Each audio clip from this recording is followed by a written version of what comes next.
Good afternoon. Welcome to today's Planning Committee meeting. We now will go to agenda item number 1, which is appointment of chairman of the Planning Committee for the municipal year. Do I have a nomination for chairman, please? Councillor Connor. Thank you, Councillor Mrs. French. Councillor Connor is nominated. Do I have a seconder, please? Councillor Purser. Are there any further nominations? In the absence of any further nominations, I declare that Councillor Connor has been appointed chairman of the Planning Committee for the municipal year. Thank you.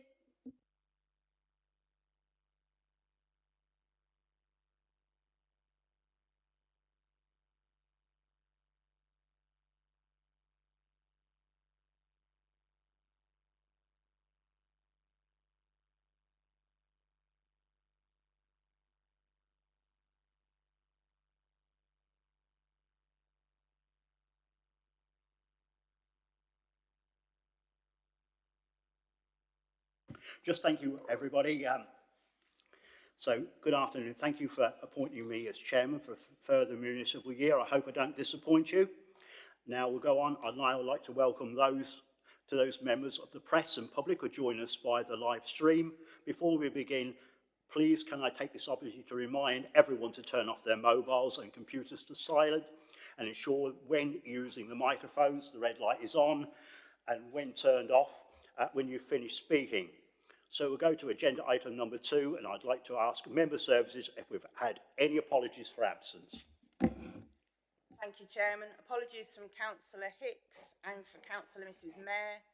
I can confirm that Councillor Purser is in attendance today as a substitute member for Councillor Mrs. Mayor. Thank you, Chair. Yeah, thank you, Joe. We'll go to agenda item number 3, is to appoint the Vice Chairman of the Planning Committee for the municipal year of 24-25, and I'll start the nomination off by asking Charlie Marks to be Vice Chairman. So have we got a seconder on that? Councillor Purser, anybody else? No, can't see anybody. So Charlie, Councillor Marks, thank you for being Vice Chairman. You did an excellent job last year, and I'm sure you're doing even better this. So thank you very much for that. So we'll go on. Agenda item number 4 is to confirm and sign the minutes from the meeting of May the 1st. Do I have a proposer to approve the minutes? Councillor French, can I have a seconder, please? Councillor Marks. Thank you very much. Can we just have a show of hands on that? So Councillor Purser obviously wasn't here, so that's unanimous. So we'll nip quickly to 5 urgent items. There are none. So 6 is declarations of interest. Member services will now go to each councillor in turn, and can you please state if you have anything to declare in relation to the any agenda items here today. So Joe, over to you. Thank you. Thank you, Chairman. Councillor Benny. Short list today, Joe. Norton Hall have got 2 applications in today, and as always I declare that I know Matthew has, and he's doing some work for me personally. I've worked with him with the Growing Fenland project at Chatteris, and but I will approach every application with an open mind. Thank you. Thank you. Councillor Connor. None today, thank you. Councillor Mrs. French. Thank you. Agenda item 8, I will be speaking as the ward councillor on that, and then I will leave the room. Also, I'm a member of 11 drainage boards, which I do not discuss planning applications at these boards. Thank you. Councillor Mafferdon. I have nothing to declare, thank you. Councillor Marks. Thank you, Joe. I'm a member of Mainey Parish Council, but take no part in planning regarding voting or conference. On item 9 and 10, I am actually the ward councillor also for Mainey. On item 9, I was approached on a site visit by one of the neighbouring properties owners. I did, however, explain that I couldn't take part in any conversation with him. And on item 10, I know a neighbouring property as I deal with them as a business. However, I haven't spoken to them regarding this matter and remain open-minded. Thank you. Councillor Purser. Yes, I'm a member of March Town Council. I'm on the planning committee there. However, none of these applications have actually been brought before Town Council at all, so I have an open mind on that. However, on that item number 8, I have a pecuniary interest in that tonight, the property directly next door, so I should be leaving the room on item number 8. Thank you. Thank you, Chairman. Yeah, thank you, Joe. We'll now go to the main part of the meeting. Members should only make a proposal on a planning application when invited to do so. However, I will initially be asking if anyone is going to propose the officer recommendation. Clearly, if no proposal is forthcoming, or if that proposal fails, I will be then looking for an alternative proposal. Members are reminded that any such proposal should be accompanied by the planning reasons for doing so. So thank you very much for listening to that preamble. I'll now hand over to Graham Smith. He's the Development Officer here at Fenland to present application F/YR23/0206F, agenda item number 7. So Graham, when you're ready, please. Thank you, Chair. Yes, this application was deferred from the 6th of March committee for the following reasons. Residential amenity, loss of privacy and overdevelopment, flooding drainage after the late receipt of comments from middle level commissioners and the impact on public sewers, highway issues in terms of parking and public footpath, historic route across the site and the adoption of highways, and management of public open space and SUDs and infrastructure contributions, in particular related to the play equipment. Here we have the application site. I think members probably remember from the previous committee, north of Eaton Estate, to the south of Hassett Way and to the east, and more recently developed Lily Way to the west, with open countryside to the north. Just go through the iterations. This was the previously permitted scheme. This is the indicative layout demonstrating up to 30 dwellings on the site. Notice that site included houses ringed around a cul-de-sac access road, pretty similar to those that are in front of you today. One thing of importance is how those houses would have related to the properties on Hassett Way to the east. They were basically fairly close to the backs of two-storey dwellings all the way around that part of the site. Then this was the scheme that came to the 6th of March. This was for 48 dwellings. Notice that the top properties on Hassett Way wouldn't have had the relationship with housing as previously shown. Nevertheless, it does show two-storey houses on the eastern edge of the site abutting properties on Hassett Way, and two-storey houses on the south of the site abutting properties number 27 to 30, the Eaton Estate. And then this is the application that's in front of members today. This has been amended down to now providing 45 dwellings. This includes the provision of bungalows on the eastern edge. So now none of the properties on Hassett Way abut two-storey properties, apart from the very top one in the right-hand corner. And I can tell members that plot number 29 there has been moved further away from that property. Okay. The applicant has also amended the drainage scheme in discussions with the IDB. We'll come on to that in a minute. There we go. So what the IDB was asking for was the discharge points. So the discharge point was previously on the western edge of the site, is now on the northern edge, which is a result of the discussions with the IDB. And also the foul water link is now on the eastern edge, which was also requested by the IDB. That plan also demonstrates that there's an additional attenuation tank provided, so there is more attenuation than previously provided.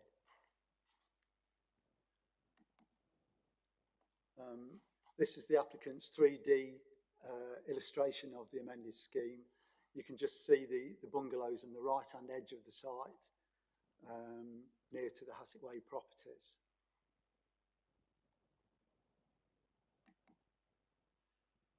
House types as previously proposed, but some of these house types are very similar to the properties on Lily Way, if I go back to there, on the western edge of the site. And now the application includes those bungalows, so these are additional house types that weren't in the previous scheme. And some of these house types are comply with the building regs to provide adaptable housing.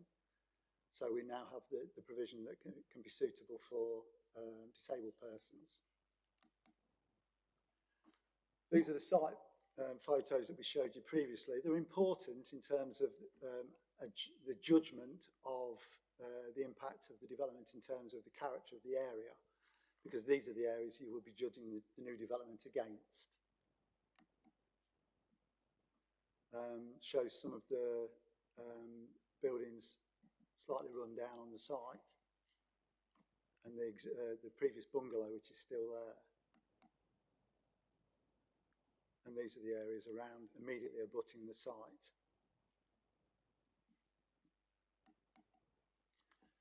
And finally, this is the maintenance responsibility plan. The areas in orange is the public open space areas that would be subject to a management company.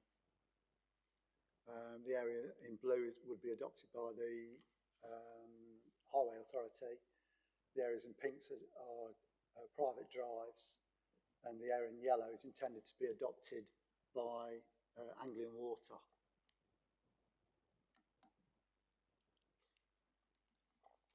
So the key issues, principle of the development, which was actually was established by the previous planning permission, and then the deferral issues. So just before I go on to anything, we had a late items submitted by the IDB yesterday, which weren't able to be included into the updates report. So I need to read them out. So directly from the IDB, it states, I have reviewed the latest site layout and notes sent to Graham Moore. I've also spoken with the applicant at Seagate Homes. It appears the comments made previously by Graham Moore have been addressed in the revised layout and the accompanying technical note. What hasn't been confirmed is the future ownership of the hedge, which we would prefer remain in situ. I suggested the ownership of the hedge remains with the landowners. This would be on the proviso that the board would undertake any cutting back needed to gain access for future maintenance. And then this morning, further, I do have a couple of things to add based on feedback from our ecologist. Regarding the hedge along the western boundary of the site, the hedge on the bank of the undeveloped side is important and must be retained, other than the point detailed in the next comments below, and managed appropriately. I understand that the fenced garden obstruction 2/3 of the way along the channel on the developed side would be challenging to repossess for maintenance purposes. Therefore, a potential solution would be to remove a section of the hedge from the opposite bank, so an excavator would be able to manage that channel section from the opposite bank. This is not an ideal solution as it involves removal of a valuable habitat and some mature trees. It would mean that another section of hedgerow at least equal in length to that which has been removed must be established, including with a number of mature trees to replace that would have been lost.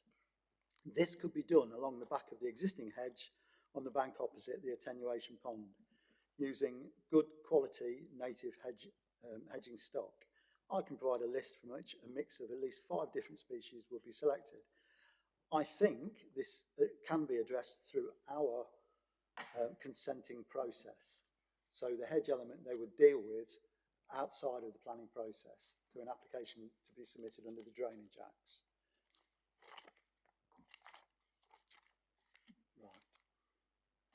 So the key issues, the residential amenity, the loss of privacy and overdevelopment. Well, the main report refers to these issues in some detail. The concern about overdevelopment, if an application were to be refused on such grounds, it needs to identify the harm that the overdevelopment would lead to. And really the harms would be one of two things. Whether or not, for instance, the properties would be too close to existing properties in terms of separation standards. The application that's in front of you now complies with our required separation standards. The change from the bungalows addresses all of the issues in terms of overlooking and loss of privacy, which was previously a consideration. So it is not considered that there are those issues remaining. The second result of overdevelopment would be the impact upon the character of the area. The report goes into massive detail about densities involved and concludes that the proposed density would be similar to that which is next to the site or on recent developments. The density would be 26.4 dwellings per hectare, and the range of densities around the area is anything between 18 and 30. The report particularly concludes that if the development was 65 to 70 units in total, with a density of between 40 and 50 dwellings per hectare, there would be some identifiable harm that we could demonstrate in terms of the impact upon the character of the area. However, this is not the case. So it concludes that there are no justifiable reasons on those bases to refuse the application. So secondly, the issue refers to flooding and drainage. In your updates report, a response from the applicant goes into some detail about the drainage. What it says is that the discharge rates from the site would be less than the greenfield rates that it currently drains at. And they've taken on board considerations of climate change and urban creep. And urban creep is when developments extend. So when you stick an extension on, you create more hard surface areas. So the applicants are providing a drainage scheme which will produce less water going into the ditches than it currently does or would do in the future.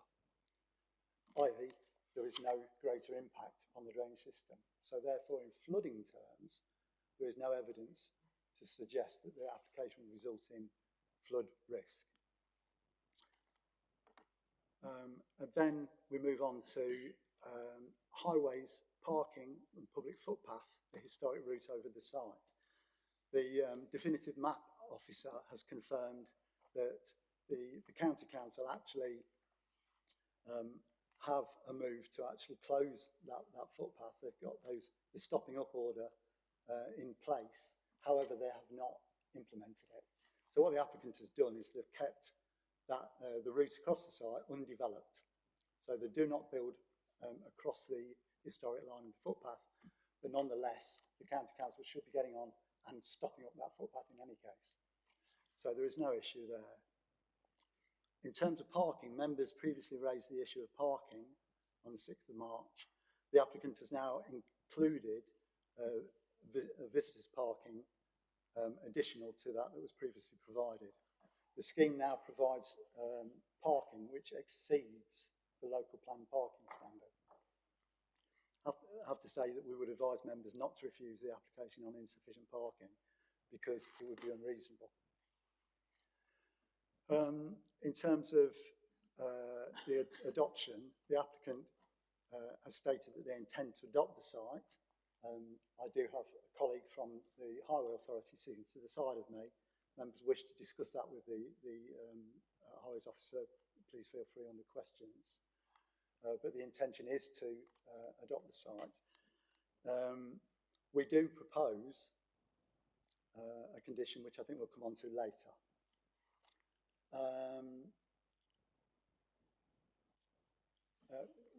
The local highway authority do not object to the application, therefore we don't have any reasons to refuse the grounds in terms of impact upon highways.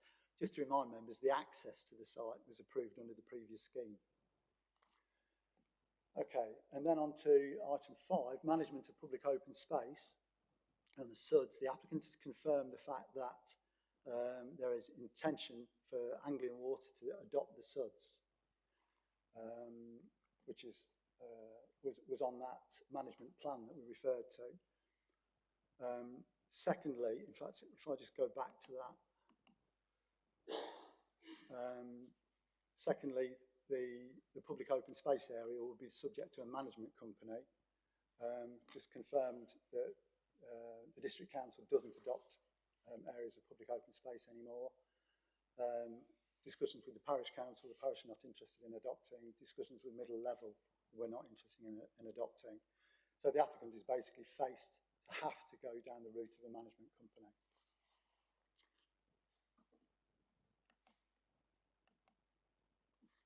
And then finally, infrastructure contributions. I have something to read out. In discussions with the applicant has agreed to an additional contribution of £23,000. That would make a total of £25,000 towards play equipment in Wimbledon. Ideally, that would be targeted towards improvement of the play equipment. I think it's on Clarion Park, near to, well, part of the Eton estate. However, there is currently no scheme or agreement with the owner of that facility in place. Therefore, the intention is to provide, within the Section 106 agreement, that if a scheme comes forward within 2 years, that money would be directed towards play equipment in Wimbledon, ideally on the nearby site, which would serve the site. However, if that doesn't come forward, that contribution would be directed towards the NHS for the use of surgeries serving Wimbledon. It should be reminded that the original NHS contribution request was for £37,075, with the current provision being only £11,305 in the report. That would be considered an appropriate contribution.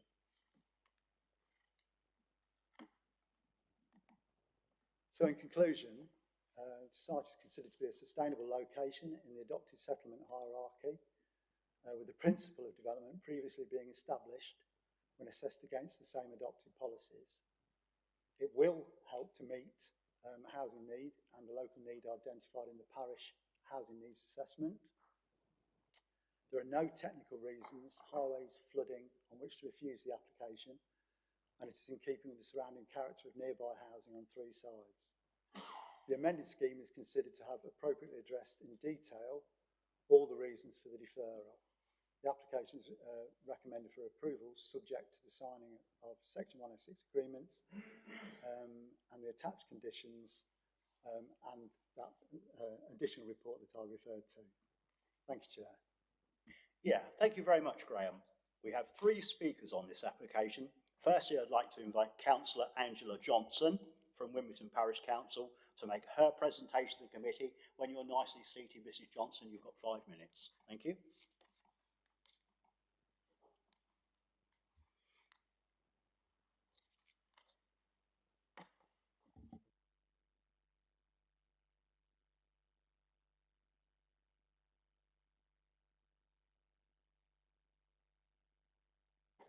Good afternoon, everybody. I'm Angela Johnson, a parish councillor, and I'm here with regards to the revised planning application. The planning officer states that he is perplexed about the fact that the initial outline planning application granted in June 2020 for up to 30 family homes only raised concerns about access, increased traffic and road safety.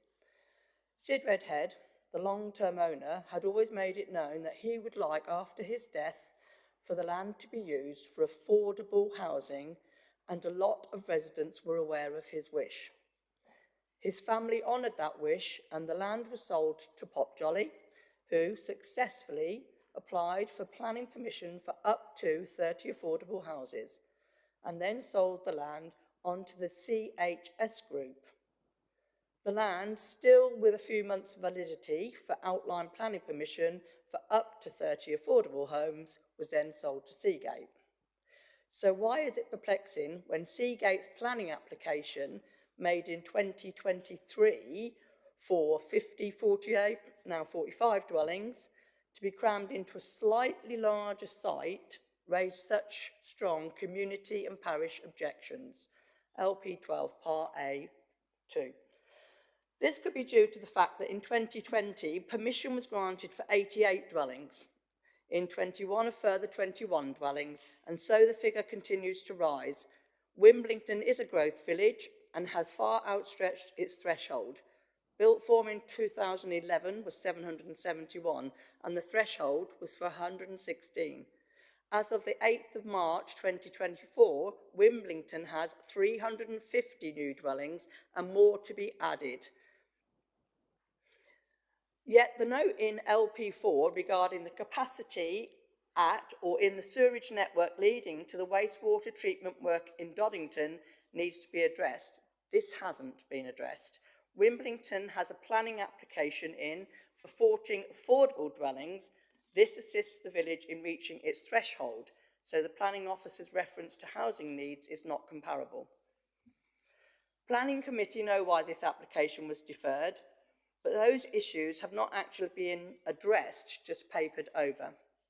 What does perplex the parish, though, is why LLFA has now raised no objections in principle, because the surface runoff water from 45 dwellings and the surrounding areas will drain through permeable paving, which highways will not adopt due to maintenance issues, into a dry attenuation basin, which is called that because Anglian Water will not adopt blue spaces, and then into the ditches to the north of the site that run adjacent to fields that LLFA have deemed floodplains. And planning officers refused planning application FYR 23-02410 because of this fact. Increased flood risks to Bridge Lane being a major concern, LP 14B, and there are still a further 109 dwellings to be completed and added to the increase in this flood area. The management and maintenance of this site is still subject to concern, where on the portal is the clarification that Anglian Water is to adopt the dry attenuation basin or highways agreement to adopt roads and pathways. There are statements on there from Anglian Water that they do not adopt blue ponds, and there are statements from Highway that they do not adopt permeable areas. A cost of circa 100 per dwelling to cover maintenance and management is not realistic. Grass cutting and tree management themselves could equate to £4,500 a year. Another perplexing issue is the dramatic decrease the planning officer has put forward for the S106 contribution, from an initial 330,000 to 90. The increase in population will impact on the local amenities, and local residents will suffer further due to the lack of reasonable, realistic contributions from the developers. 2,000 per dwelling.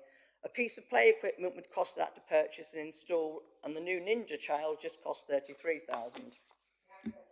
Thank you. The planning officer recommends that the grant of the proposals are flawed. Wimbledon has exceeded its threshold. The increase in localised flood risks have not been diverted. The village contribution of S106 is a sham, so the community asks for the planning committee to support the wishes of the two of our deceased local residents, the community itself and the parish.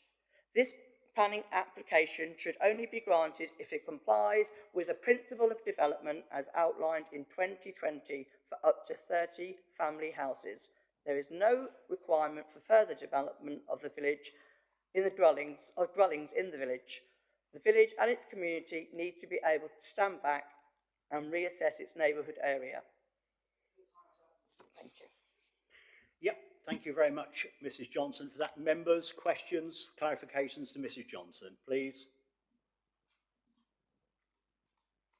I'm looking round, I can't see any, so thank you very much. Now I'd like to invite Mr. Johnson. He's an objector to the proposal. to make his presentation to the committee. When you're nicely seated, Mr. Johnson, you've got 5 minutes as well. Thank you.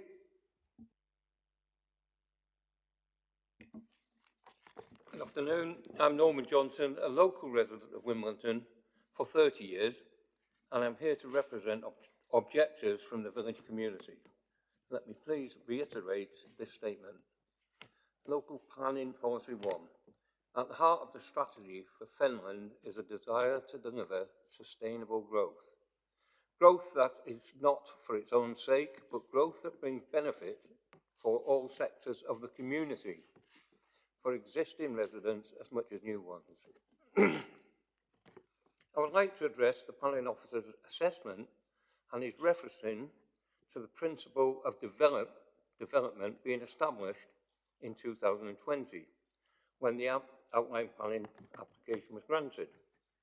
LP 12A, community support, was there for the outline planning application because, as Councillor Johnson has just stated, the community were in support of the previous owner's wishes for affordable homes to be built. So the principle of the development was established for up to 30 family homes.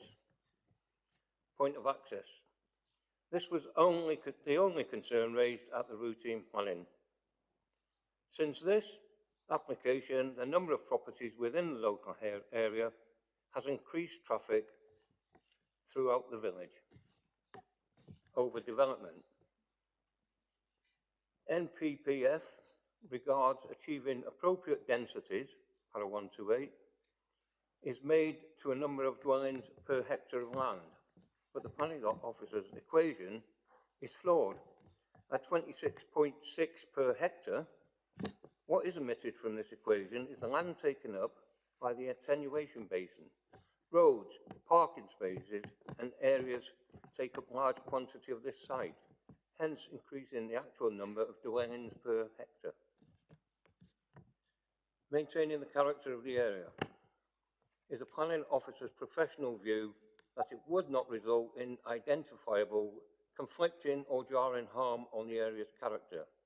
LPP 3. In growth villages, new developments commensurate with the size of the settlement will be encouraged, whilst at the same time will need to retain the open character of the wider countryside. This application will reduce the views of the open character of the wider countryside. The planning officer consistently refers to the number of dwellings in Hassett Way. There is no attenuation basin, play area or parking spaces in Hassett Way. Hassett Way is a wider open countryside on 3 sides of the single road that creates this area. Eaton Estate has a large green space and play area onto which most of the dwellings face, and open countryside to the north. The application does conflict with both Hassett Way and the Eaton Estate, as they both have been privileged to share countryside views until now. This site will be constricted into an area with built form on 3 sides, plus the planning officer's comments that the proposal meets identifiable needs in the village is incorrect. Wimbledon already had reached its required identified needs for dwellings. LP 12, J and K, Anglian Water's response stating its excessive levels of surface water that cause problems in Lily Avenue foul water. Surely, this is going to be an ever-increasing problem, especially with climate change. What excuses Anglian Water in the response to the pumping out on 2 occasions recently in Eaton Estate? The planning officer referencing an appeal in Upwell Road, March, holds little reference to the surface and foul water problems here. Wimbledon, as we are dealt with, problems here in Wimbledon, as we are dealt with via Doddington wastewater system, which clearly does not have the capacity as it is constantly having sewage pumped out. This is a lack of communication between the relevant authorities, each stating that they have no objections in principle, yet there are a number of issues that have not been addressed correctly and are basically outstanding.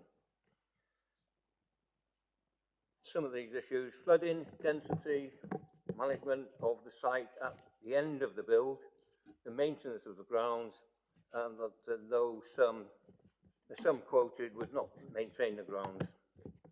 The S106 has gone from 30 houses, affordable houses, £300,000+ for 30 houses. It's now down for 45 houses, bigger houses, more profit at 90,000. Win-win for the developer, bad news for the local community, the services, the community as a whole.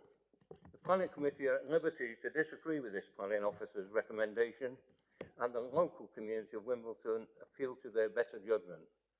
Please reflect back to the outline planning application, the reasons behind the original planning application, and the timescale since the original outline planning application. Up to 30 family homes, affordable homes. Please reconsider this application and refuse it with the understanding that the original outline planning application is what should still stand, in which case, so should the S106. Thank you. Yeah, thank you, Mr. Johnson. Members, any questions for Mr. Johnson? In fact, in case, well, I've got one then. Mr. Johnson, if you just... so I suppose the question I'm going to ask is, what reason was given for the on two occasions Anglian Water pumped out whatever water, sewerage on or near Eaton Estate? What reason were you given? Okay, so there's no reason then. Okay, that's if they didn't give you one, you can't answer it, can you? Thanks. Any other members? Any other questions at all? No. Thank you very much, sir. Thank you. So now I'd like to invite Lee Russell, of course he's the agent, to make his presentation to the committee. When you're seated as well, you've got 5 minutes as well, so thank you.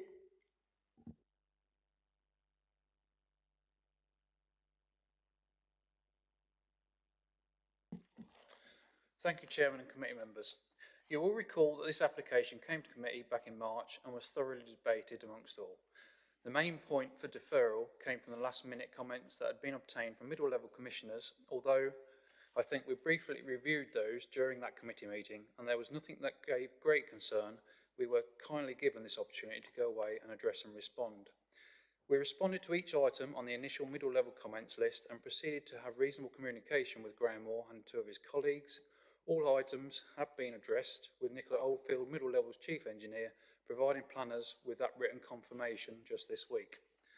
Main points were that discharge rates were confirmed to be limited to greenfield runoff, the maintenance of the dry basin would be down to Anglian Water for adoption, and Fenland service water discharge points were adjusted as per their preference. The maintenance of the ditch to the western boundary beyond our site was discussed with options. We undertook a further precise topographical survey of the land outside of our ownership and provided offset measurements from the dike brink to the centre line of the existing hedgerow. This was approximately 7 metres in places down to about 4 metres at pinch points. We could have removed the hedge if it was necessary, although understand that middle levels ecologists, planners and county ecologists wouldn't favour that option, or we have offered to convey the hedgerow and the strip to the IDB if they wanted ownership and full responsibility to do whatever they wanted, which they were not too keen on. It was agreed that our proposed boundary fences would be no closer than 6 metres from the dike brink, albeit these would fall on the opposite side of the existing mature hedge, and there would be no issues at a later date should the IDB need to go in and access and fell parts of the hedge. Graham Moore also confirmed that the ditch was dug from the western side of the hedge a few years ago. Therefore, other than a good cutback, the IDB should get in to maintain the hedge. Other comments were raised on density. Originally, this application was submitted by us for a scheme of 54 dwellings, again on a plan very similar scheme and road pattern layout to the previously approved scheme. Following officer comments at that stage, we reduced the numbers to dwellings to 48, which came to this committee, and we have since further reduced down to 45. This has worked hand in hand with neighbour concerns that were raised, as following the last committee I discussed concerns with a neighbouring objector.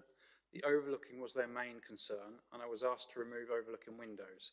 We actually went away and bettered that issue, as we have instead proposed a pair of bungalows behind number 2728 Eaton Estate, and along the boundary of Hassock Way, we have replaced semi-detached two-storey dwellings with bungalows.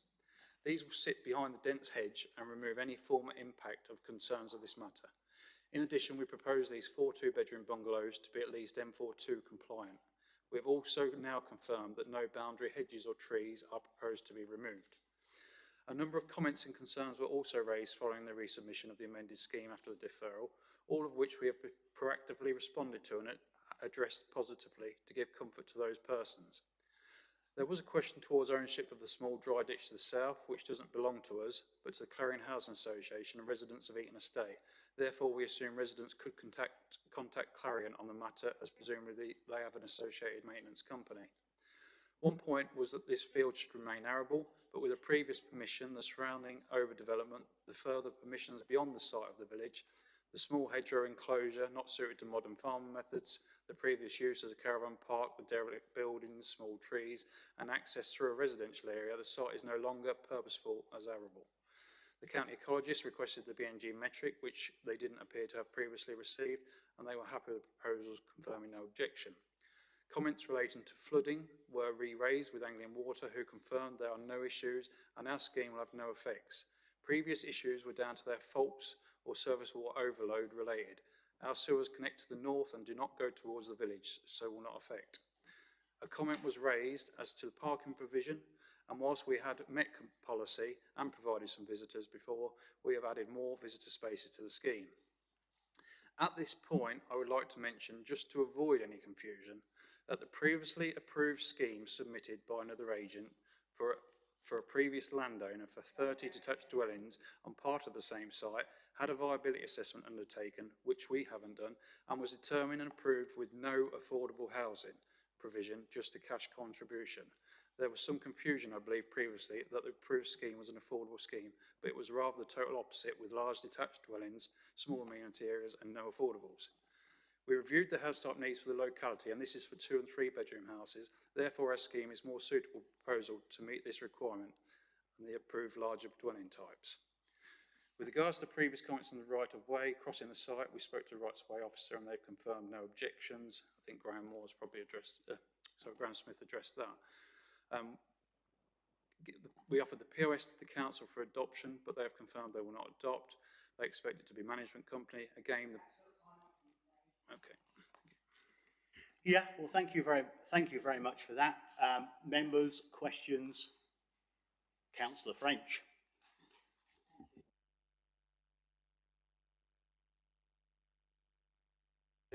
Can you tell me the dike, who owns the dike? To the west, it's Matthew Holmes. And assuming that that will be 9 metres clear to get, is it middle levels or is it? I think it's your March East, isn't it? IDB. Interesting, I've got a meeting tomorrow with them. Yeah. Shame it wasn't yesterday. So they actually own it and they're going to maintain it, are they? So Matthew Holmes, I believe they have built quite close to that drain and put some fences up quite close to that drain, which has caused the IDB some issues. And I think they've provided 4 metres in places. So the opposite side, I suppose our side, if you like, of that drain, there's between 4 and 7 metres before the centre line of the hedge, of which Matthew Holmes go beyond the western brink and own a further, say, 3 metres. And then there's a ransom strip by whoever owned the land before.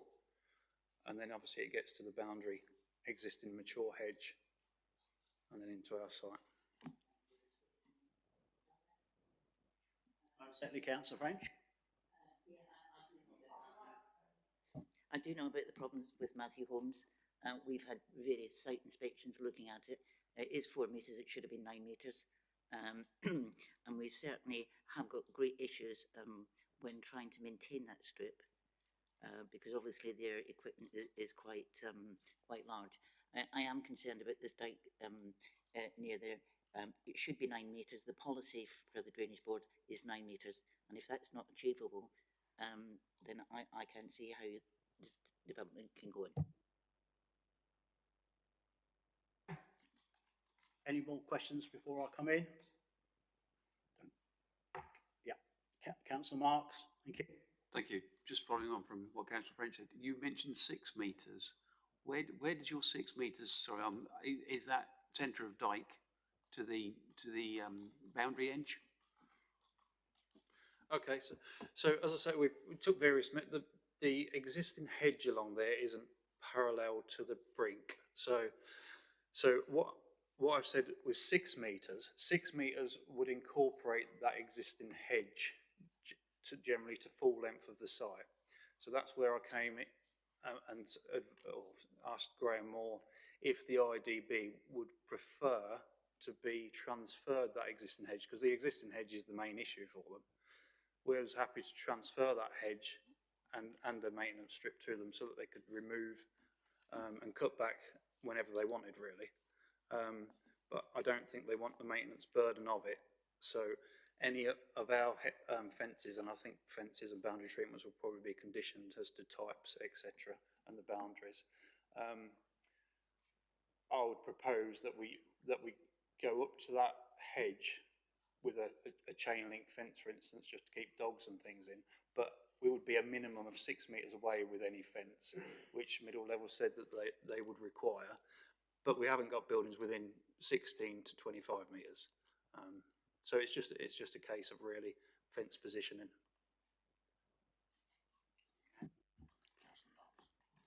Carry on, Councillor Marks. So could you move that 6 to 9, bearing in mind the hedge, by still leaving the hedge, you could still move that back to 9 metres? Yes, we could, yes. Okay, thank you. Did you want to come back before I came in? Because you've just heard that they can do 9 metres now and they're prepared to do it. Absolutely, Chairman. If that can be conditioned, I do know that middle level, the drainage boards, middle level is the controller, are having great difficulties with these riparian dikes. And, you know, they have got a duty to make sure these dikes are cleared to stop the flooding. And you know the amount of flooding that we've had over the last 12 months. And a lot of it is because of dikes have not been maintained. Okay, so I've just seen a statement from middle level saying they would, and Mr. Rowan will read that out probably. It's more just that little paragraph. Yeah, thank you through, Chairman. So an email received this morning from Nicola Oldfield at middle level indicates that in this instance they would accept a minimum of 6 metres as a rather than the usual 9 metres. Well, that's very interesting. As a commissioner for the drainage boards, I'm certainly not happy about that, and I have a meeting with March East tomorrow morning. Okay, thank you, David. Thank you, Councillor French. But this could be conditioned if the gentleman says he's happy to do 9 metres. I'm quite happy for that to happen. So for me, but Councillor Marks. Sorry, can we then just get clarification? Who would actually own the hedge? Currently we do. I think the IDB, and Councillor French might put me right, but I think the IDB are reluctant to take ownership of it, probably because of the maintenance burden, albeit that is their main restriction. So I'm happy to transfer the hedge to the IDB if they so wished, so that can be discussed.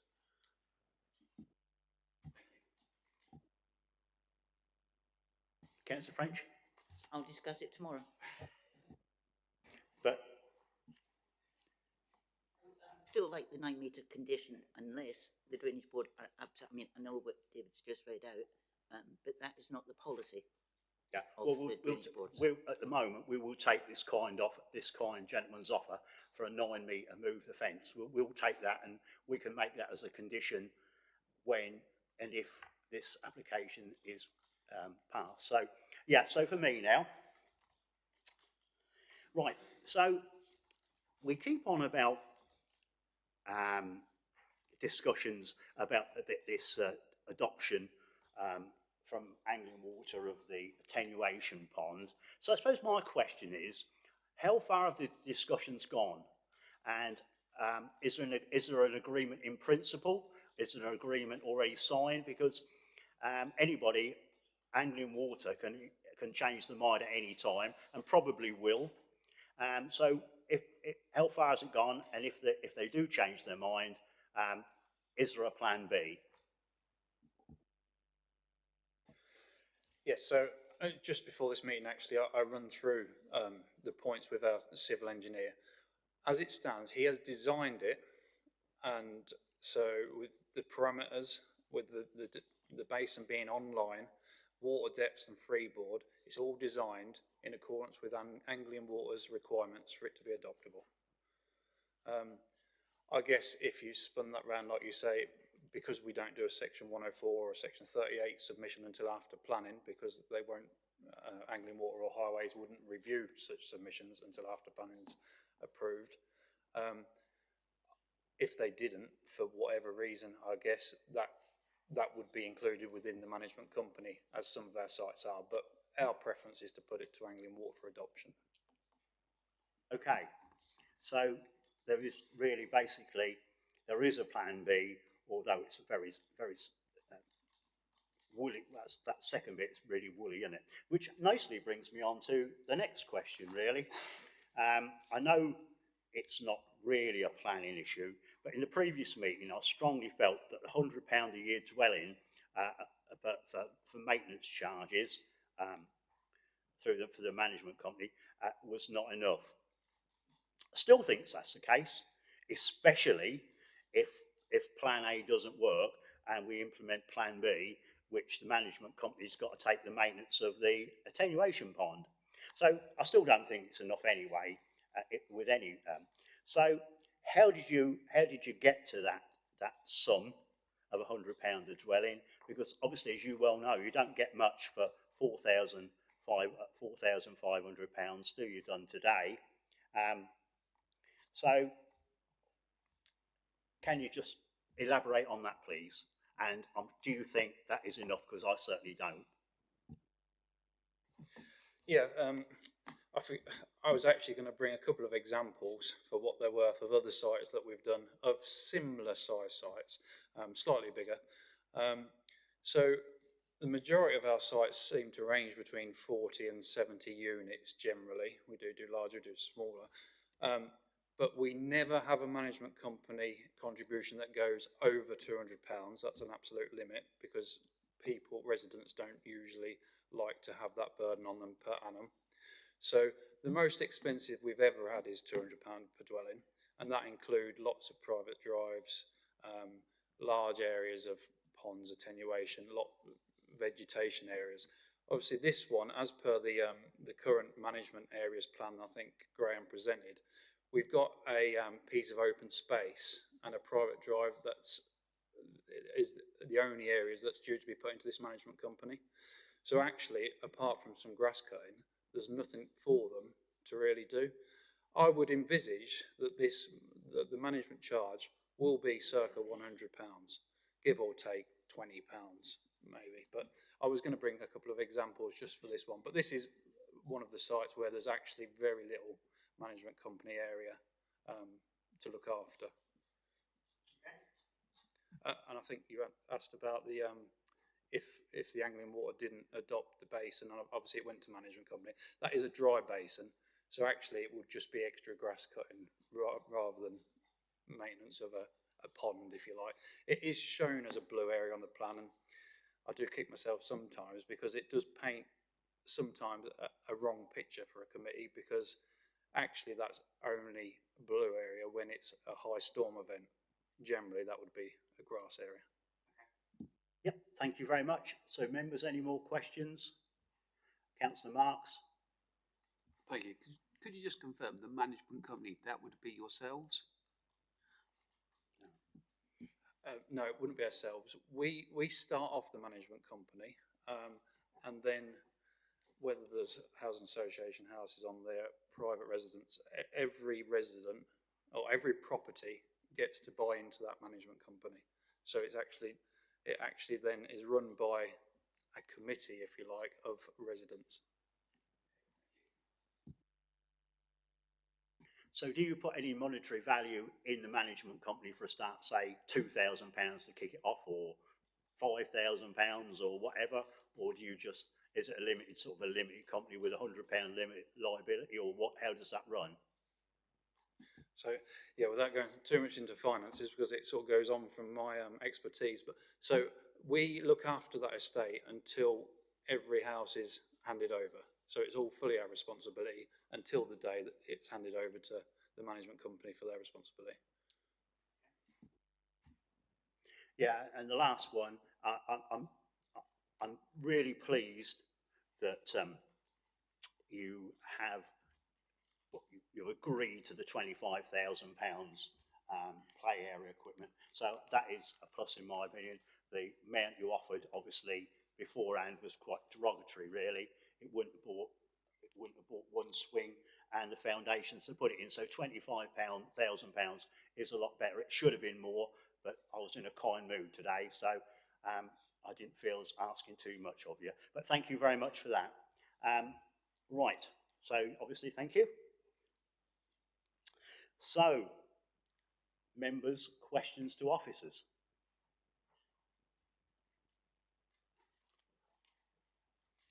Councillor Marks, if you kick it off, then I'll come in next after you if no one else does. Thank you.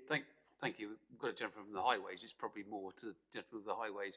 We heard from the councillor. She said that there was an issue regarding adoption of permeable surfaces. Is that correct? So from the local highways authority's perspective, we don't adopt permeable paving. It's just due to a maintenance issue and how quickly it sort of won't function as the same it would function when it's built. If we were to adopt it, it would be that the layout as shown is suitable. It's designed to our general principles and guidance.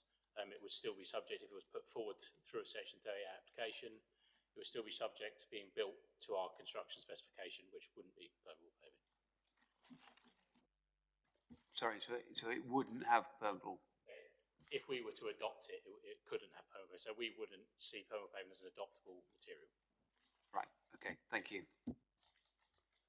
Anybody else at all before I come in? Oh, sorry, David.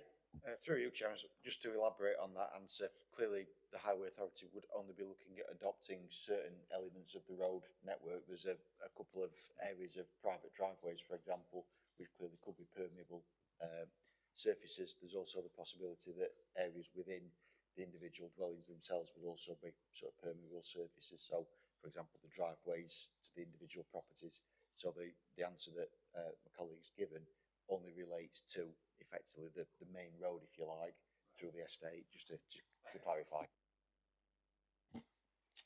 Which nicely brings me to the worry that I've got. Yesterday, and other times during the year, I've gone and looked at applications that have been passed, and the road surfaces have had the binder course put on them,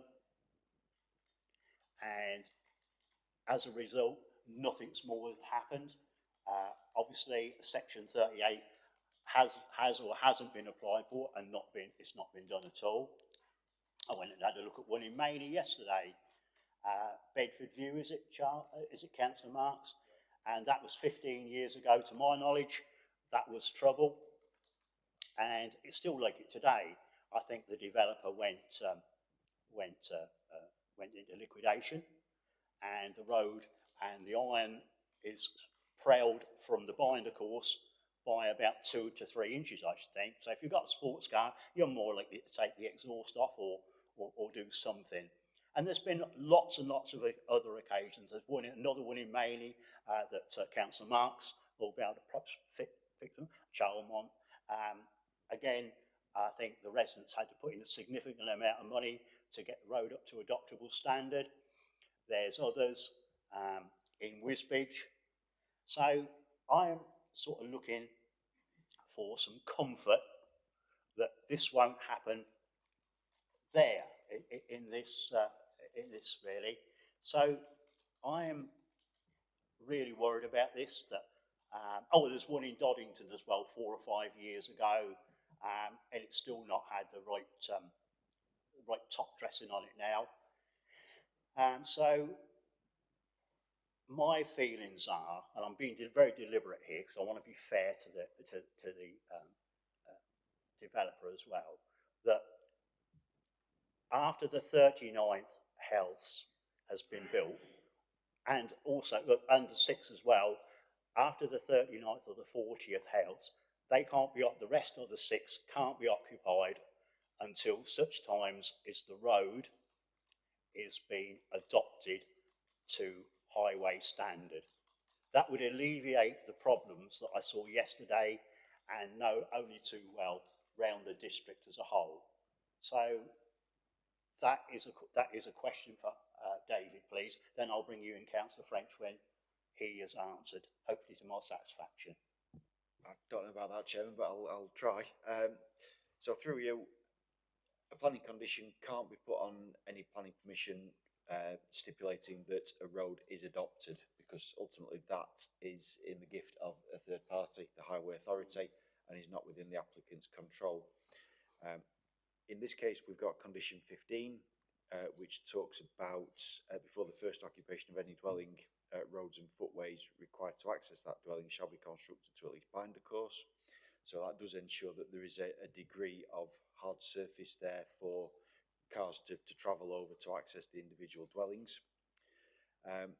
If the committee was so minded, there's the potential to, I suppose, add to that condition potentially something along the lines from what you've just said. So prior to the occupation of the 40th dwelling, the roads and footways have then got to be kind of made up to a better level, so they would have that top dressing put on, so to be made up to more of an adoptable standard, but we can't go as far as actually stipulating that the road is to be adopted by the Highway Authority. As I say, that would not be a lawful planning condition, but there is the potential to put something in there requiring the road at a late stage in the development to be made up to a more of a adoptable standard finish, shall we say. Thank you, David. So I'm going to bring in the highway officer on that. So I don't doubt what David says whatsoever.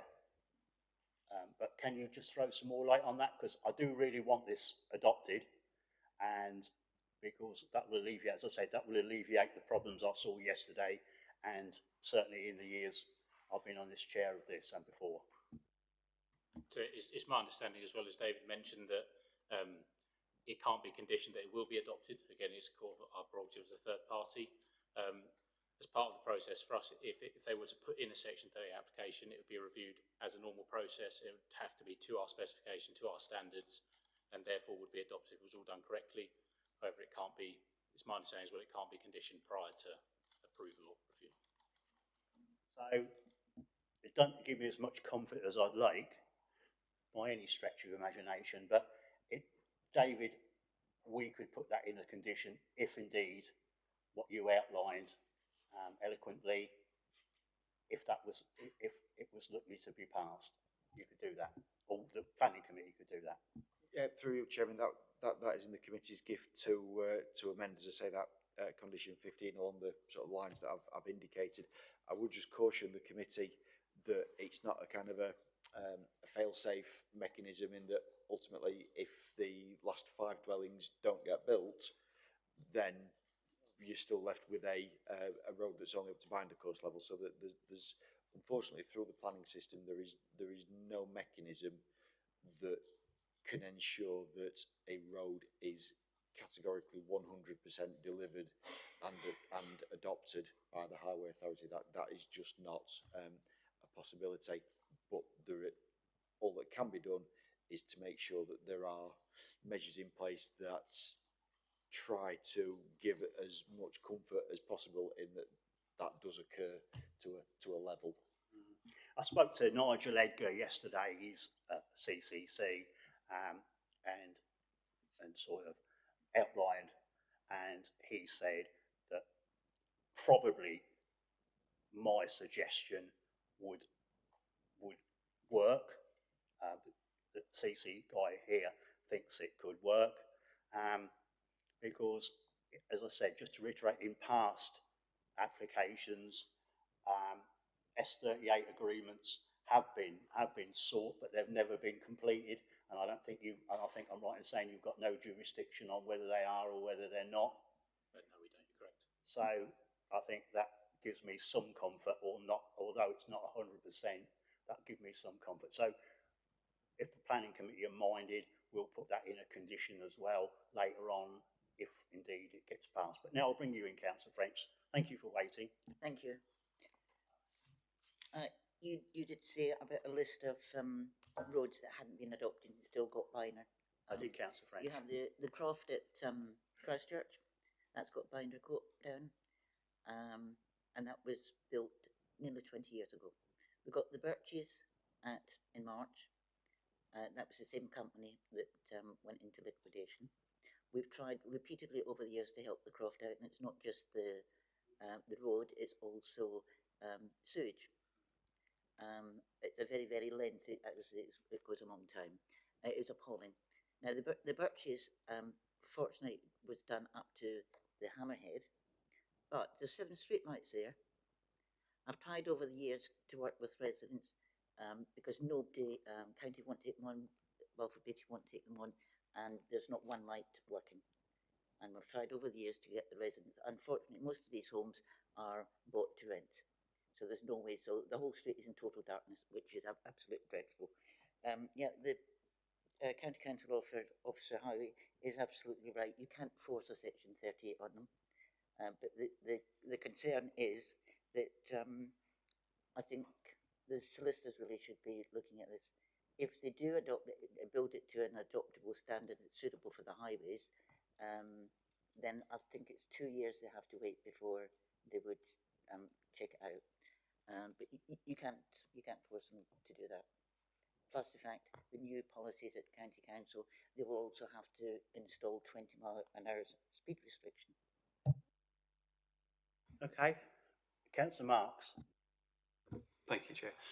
To be fair, Councillor French has just covered having lived this pain, and we lived it, and that, as residents of 40-odd houses, we had to put in just over £84,000 plus the VAT. My concern is it's not only the top dressing of the road itself, it is the things like the sewers, which we had to have checked and we had to have surveyed, and also the street lights as well. So I think probably what we are putting in there, if we're going to put that in, could we be minded also to put in regarding it should be the full adoptable standard, not just the road, because there are other bits around it. And the same with the pavements. We had issues with the pavements, and we had a number of sides edgings having to be replaced because during construction lorries chip them and stuff as well. So I think we need that probably building in as well. Okay, good point. Good point. David? Oh, sorry. Did you want to answer this point, and I'll bring you in, Councillor Miffordin? Yeah, thank you, Chairman. I think just to sort of pick up on Councillor Marks's question, whilst not got the exact wording in front of me, would have to think about it. I mean, if we are stipulating in that condition that the road needs to be made up to an adoptable standard, then as part of the adoption process, my understanding is that would have to include street lighting. So again, if you're wanting a scheme almost to be submitted and agreed for the road to be made up to an adoptable standard, street lighting would probably be part of that. And you know, therefore you have got some control through the kind of condition that we're talking about. As I say, would have to finesse the wording of it, but I think there is a form of words that could achieve ultimately what the committee is trying to aim for. Okay. Could I just come back on that? And again, we've got a gentleman from Highways here.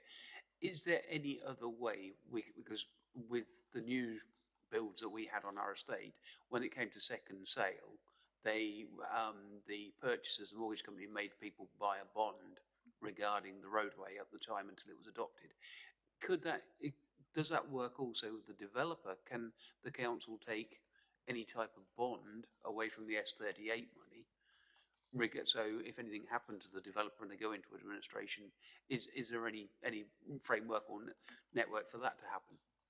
Yeah, so we take a bond as part of our Section 38 as it's signed. So we take a select 8.5% of the, so it's £2,025 per linear metre. So the total cost of adoption. Then we take an 8.5% vetting and inspection fee. We then take 50% of that initially, and then a 50% further on signing and sealing the agreement. as well. If I could just come back, as I say, I've been caught. So unfortunately, that wasn't taken on our case, and I believe a number of other cases as well, like Christchurch and stuff as well. So what mechanism is there in place to make sure that actually happens on this occasion and other developments? Has it changed where there is now, this is put in place? So again, I think it comes back to the fact where we can't force them to sign and seal it at the end. So to put it onto maintenance and for us to adopt it finally, the only thing that we have control over is them paying the first, that 8.5% I refer to, and then as it's signed and sealed, the other payments are made later. But again, there's no sort of enforcement in terms of they have to do that. They have to do that to get the roads adopted. But again, there's no sort of power over it, unfortunately. David? Sorry, through you, Chairman, if I may just, I suppose, again, elaborate a little bit further and draw members' attention to the proposed condition 8, which relates to prior to the occupation of the first dwellings used hereby approved, full details of the proposed arrangements for future management and maintenance of the proposed streets within the development shall be submitted to and approved in writing. Streets shall have to be maintained in accordance with the approved management and maintenance details until such time as an agreement has been entered into under section 38 or a private management and maintenance company has been established.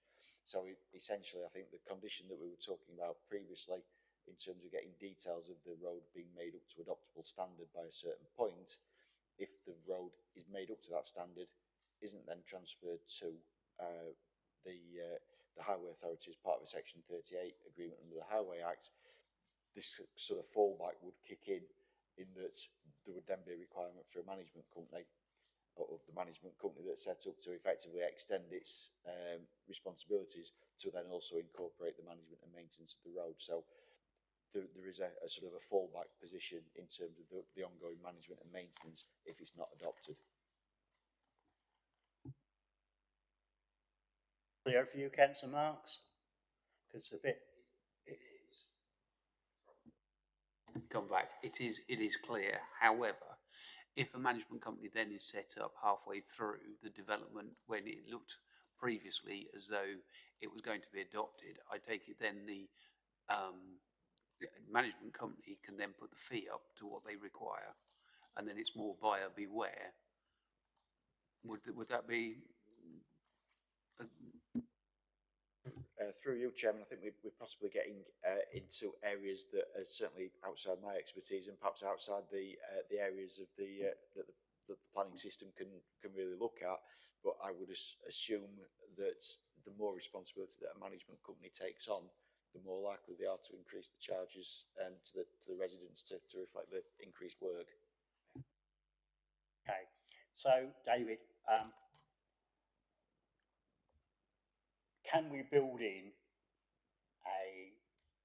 into this if this gets approved, similar to what you read out on my request for you to do that?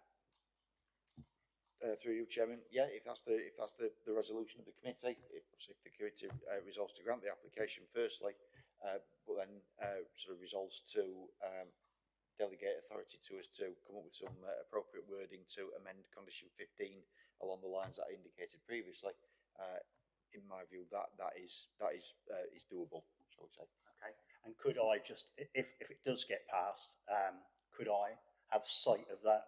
Of the, I don't know if you do, Councillor Marks, sight of the document. Yep, and that's doable. Okay, so Councillor Miffordon, sorry for you waiting. The floor's yours. Sorry, Chair. I think part of my question has been answered, but I just want to say, is there? David has said there is no mechanism in place for to ensure that developers actually finish their surfaces to an adoptable standard by highways. Is there? Can we? I mean, this isn't right. There's too. It isn't right. It's not right. It simply isn't right. Is there no way that can be changed? Because there are far too many streets, too many roads. Like Bedford View yesterday, I wouldn't live there. If I had small children, I would be worried about their safety, playing on their scooters or their bikes outside. Honestly, it's not right. We shouldn't allow that to happen.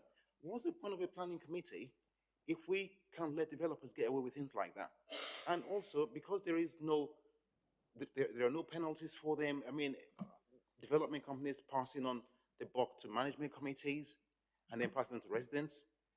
I'm sorry, this is not acceptable. I'm not an officer, but we are trying to do our best here, and I echo your sentiments exactly. I absolutely do. But that is what we are trying to achieve here this afternoon. So we can put this to bed. So we've got a good understanding, a little bit of comfort for residents, future residents. So yes, but thank you for your comments. Any more questions to officers at all? I think we've nearly anybody. I can't see any. No. Thank you very much for asking those answering those very pertinent questions. So everybody, I'd now like members to debate the item in respect of the material considerations relevant to the application. If you'd like to speak, raise your hand. So we're in debate. Councillor French? I think we've already debated, Mr. Chairman. I think we have, I don't but think we can say much more. okay. Well, anybody else want to add to it? I think Councillor French is right on this occasion, strangely enough. But well, beg to differ. But there we go. Anybody else want to add to the debate? No. Okay, Councillor Marks. Thank you.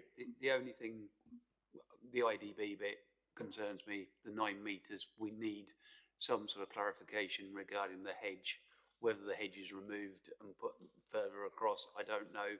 I think we need to somehow be mindful of that. We've heard regarding the rest of the development. I'm comfortable with that, but it is the IDB bit that does the 9 metres.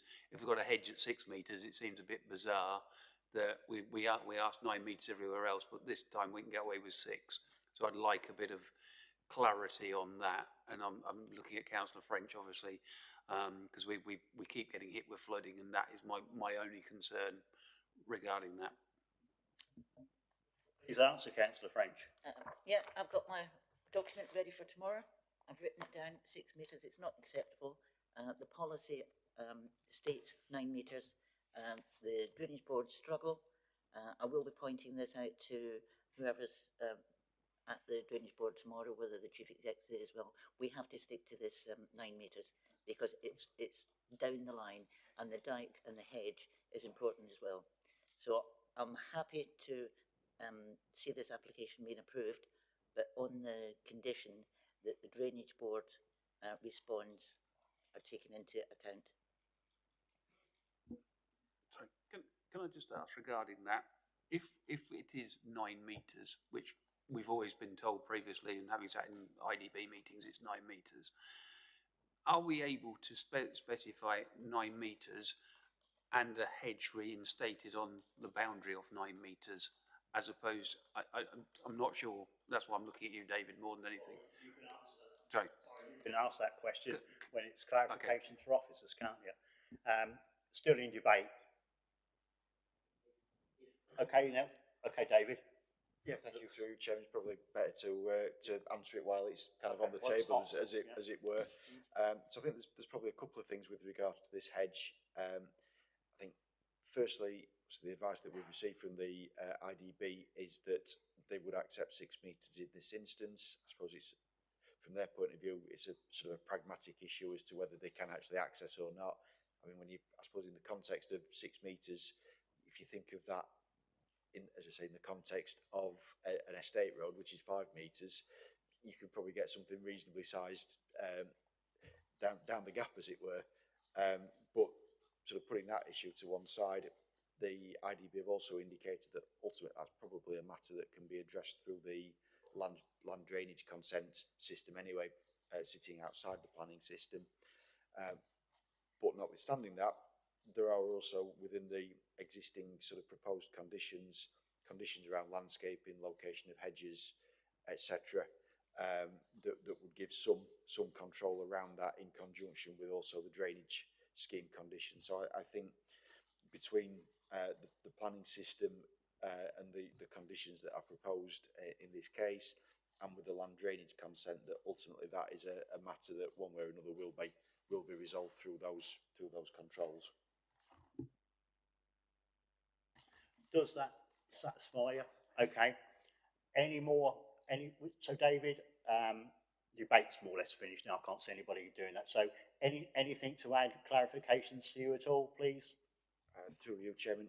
No, I don't think there's anything else to add to the report, which I think quite comprehensively sets out the material planning considerations in relation to this application. Okay. So we'll go on this. Do I have a proposer to go with officer's recommendation to grant planning permission? So Councillor Marks. So are you proposing this, are you? Okay. Seconded by, are you, Councillor? Reluctantly, yes. Okay. With conditions. Yep. Can I just clarify whether that proposal incorporates the changes to condition 15 that we talked about previously? Yeah. And does that also pick up the issue of the additional monies for the play facilities in the vicinity?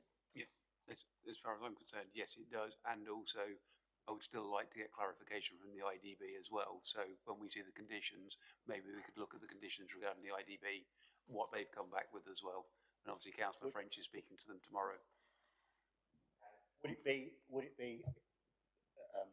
convenient for you to read out the conditions in its entirety that we've said through the debate and everything else about the roads, street lighting, all that, the 40th house? Would it be better to clarify it so everybody knows what they're doing? Everybody knows. Through you, Chairman, I've not actually got any actual precise wording for that, which is something that I will need to go away and actually sort of put together to make sure that it's as robust as possible. I think in respect of that particular condition, when I've got some wording, I'm quite happy to share that with yourself and Councillor Marks as Vice Chairman. Well, Chair, Vice Chairman, Councillor French. yeah, I think Councillor French needs to be included in it, as far as the sort of the IDB is concerned and the drainage is concerned. So, okay. Okay, our legal executive, Stephen, would like to come in there. Thank you. Thank you, Chairman. It was simply in relation to the enhanced contribution for the play area. The issue there is that, as I understand it from planning officers, there is no necessity caused by the development to require this expenditure. Therefore, the committee cannot take it into account as a reason for granting planning permission. So insofar as you're wanting to grant planning permission, based on that enhanced contribution, you cannot rely on it as a reason for granting planning permission. That's a matter of law. It also follows that we could not require a Section 106 agreement to be entered into to pay that enhanced contribution. And I'm afraid that's just the way the SIL regulations work. A planning authority cannot require more financial contributions than are necessary caused by the development.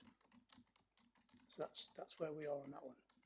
But to come back there, Mr. Russell has stated that he is willing, as a willing participant, to give us £25,000 as a voluntary payment, hasn't he?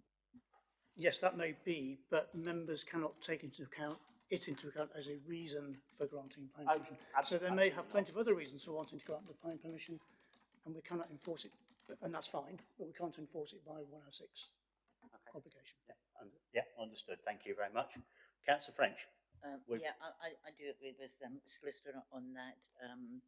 It's just a shame, there's going to be 45 homes. You're probably talking about, I don't know, 150 additional people there. They're going to require doctors, and I think it's absolutely shameful the lack of contributions towards the doctor surgeries. I really do. But I've just noticed that Councillor Davis, who is obviously your counterpart at Wington, actually sits on the drainage board, so hopefully she'll be there tomorrow as well. Great. So anyway, 2-3 minutes ago, we had a proposed by Councillor Marks, seconded by Councillor French, this application be approved. Can I have a show of hands on that one?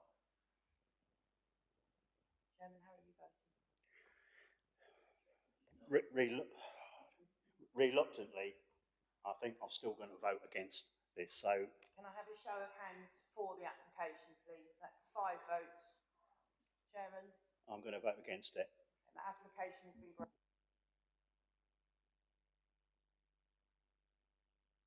So, so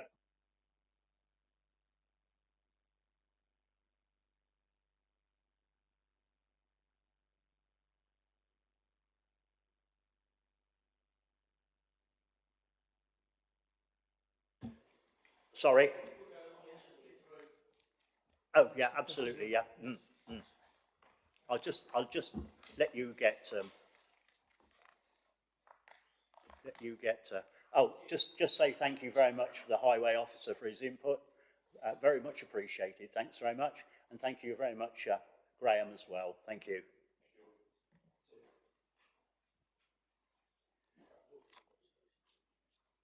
Right, they're about to leave, so I'll now hand over to David Rowan. He's the development manager here at Fenland to present application FYR 23/0768, agenda item number 8. So David, thank you. Thank you, Chairman. So this is a full planning application to erect a 3-storey building comprising of 2 commercial units, Class E and sui generis, and 7 dwellings with 5 one-bed flats, 2 two-bed flats with associated waste and cycle storage, involving the demolition of an existing 2-storey building within a conservation area at 91 High Street in March. So the application site is shown in red on the location plan and aerial photo. It sits within March Conservation Area at the southern end of the town centre. It fronts onto High Street with Chapel Street to the rear and the Oliver Cromwell Hotel sitting behind that. So the building immediately to the south is Grade 2 listed, and then the former County Court building, now a snooker club, on the opposite side of High Street is also listed. Just draw members' attention on the location plan to the setback of the building to the south, and also the distance between this and the application site, and therefore the sort of exposure of the application site sitting on that corner.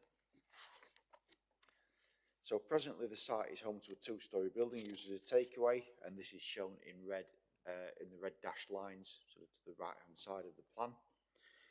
And then there is an area to the side of this which is used for servicing for the takeaway unit and also for car sales. So the application seeks to demolish the existing building and then to erect a new building across a wider area of the site, as shown in blue on the plan. So the plan also here shows the ground floor layout. So there would be 2 commercial units at ground floor. The left-hand one here would be for retail. And then the right-hand one would be for a takeaway. And then there is a yard area to the rear, which would be accessed from Chapel Street. Moving on to the plans of the upper floors. So across these 2 floors, there would be 7 flats. The left-hand image shows the first floor, which would have 4 flats, while the right-hand image shows the second floor, where there would be 3 flats. The rearmost flat on both floors would have an external terraced area, which you can make out on the plans here. And I would just draw members' attention to the adjacent residential units to the right of both plans and the proximity of these to the proposed development.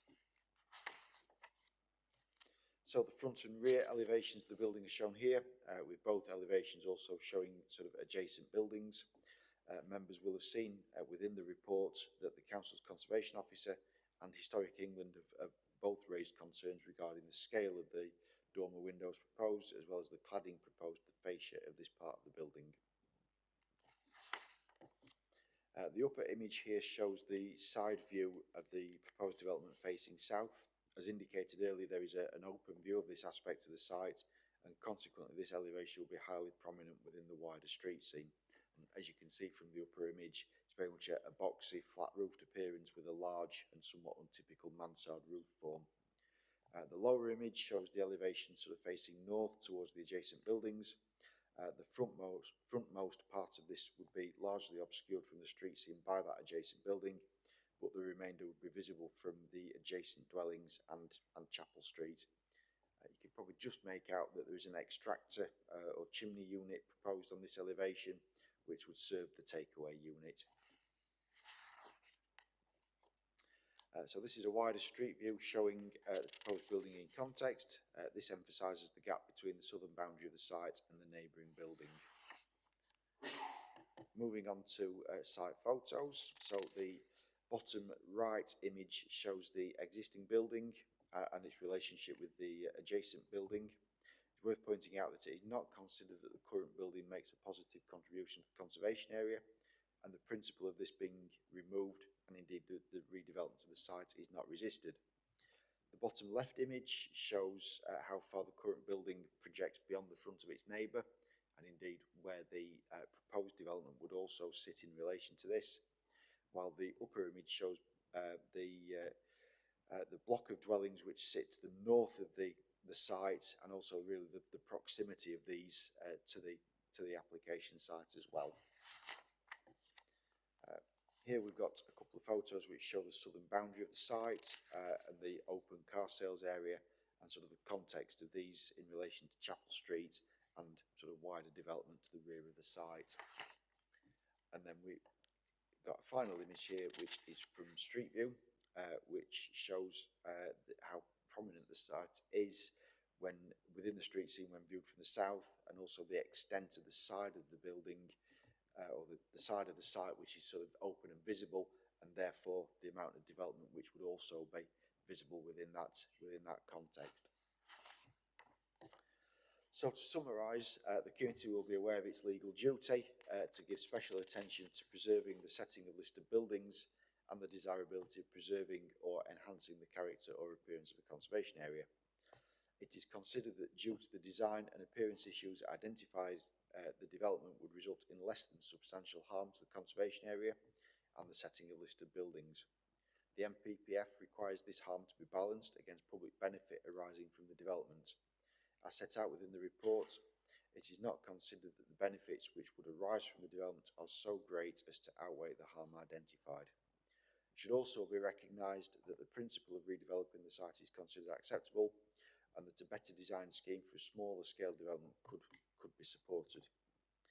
In addition, concerns have been identified in terms of the relationships between the development and the existing adjacent dwellings to the north, especially regarding the elevated terrace areas, as well as overbearing and overshadowing impacts. So the development will sit immediately to the south of those existing dwellings. Finally, it is considered that insufficient noise and odour information has been submitted in relation to the extraction equipment, which is proposed to serve the takeaway unit, to allow a proper and robust assessment of the impacts of this on neighbouring residents to be made. The assessment, therefore, is that overall the harm arising from the development to the historic environment, the character and appearance of the area, and the amenity of neighbouring residents outweighs any wider benefit arising from the scheme, and as such the recommendation is therefore to refuse the application as set out within the agenda. Thank you, Chair. Yeah, thank you, David. We have two speakers on this application. I'd first like to invite Councillor Mrs. Jan French. She's the ward councillor, to make her presentation to the committee. You've got 5 minutes.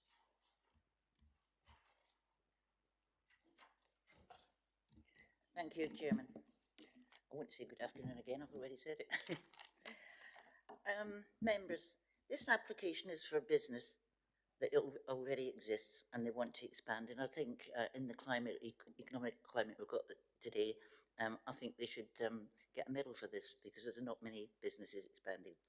And it will also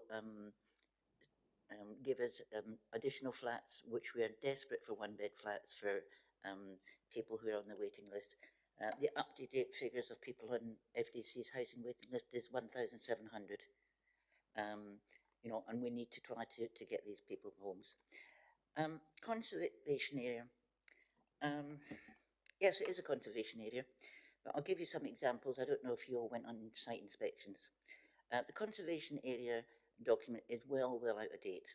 Many years ago, the then Councillor Scolding and I walked from St Peter's Road to the marketplace where the conservation area ends, and there was 342 illegal windows, frames, etc., plus the state of some of these. It was reported there was only one window ever replaced. So we really need to be looking at our conservation, all conservation areas, and get them updated. So, for example, you've got the old police station. That is badly needing attention. It's been neglected for years. Amical the vets, that should never have been allowed in a conservation area. To the right of that, you've got new flats. No, don't know how many stories that's going to be, but I would imagine it will be. You've got some more flats across the road. And I don't know if you actually looked at further down near West End store. There was a cobbler's there, and a car went into that cobbler's about 15, 20 years ago, and nothing has ever been done to it. I think this and you've got Casanos, and that certainly isn't in keeping. This application will not inversely impact on the area. In fact, I think it will enhance it by removing the car sales, because car sales in the middle of a conservation area is not acceptable either, but is being allowed. Members, I ask you to approve this application. It will enhance the business. It will give us flats that were badly needed. Public benefit, new homes, I think that is a public benefit. Odour, noise, that can be conditioned if the application is approved. So members, I ask you to support this application. Thank you. Yep, thank you, Councillor French. Members, questions, clarifications? Not to go yet. You're jumping the gun. Yes, we've got one, Councillor Marks. Thank you. Thank you, Councillor French. How many listed buildings do you actually think there is there? Because I sat in the Cromwell a few months ago looking across. There's three. There's three. Yeah. Oddmore House, the old courthouse. Oddmore House, the old courthouse, and further up the road, there's the maze. Right, and the old courthouse is now the snooker hall, which is almost derelict anyway, with nothing going on. Okay, so the Amical isn't listed at all? No, okay, and then we've got the new properties that go in the car park of Amical, so that will change the street scene, which has already been agreed. And then further down, we've got where MJS are building, which is going in. And the building next door looks, on previous slides, looks modern. So where the takeaway is being taken down, can we just... It's about 25 back years. again? Yeah, so next door there's a parade, well, I'd say a parade of shops, 3 shops, but 2 shops, and that's a good modern looking building. Would we agree? What's that, 20 years old? About 20, 22. Okay. So really, we're not going to change the street scene by that much by putting another modern building up, depending on its look. Thank you. As the planning officer did state, you know, it doesn't do anything, it doesn't enhance the conservation. A new building will.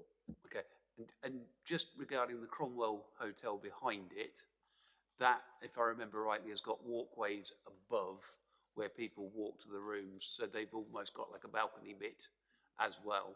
And how long has roughly that been up? 25 years? It was converted in 1999. Okay, thank you. Yeah, I'm going to leave my preamble for the courthouse, or the old police station, for officers. But thank you, Councillor French. Can't see anybody else. Thank you. Right, now I'd like to invite Hussein.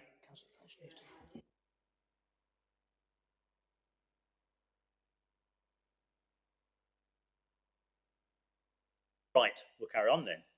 I'd now like to invite Hussein Shiek.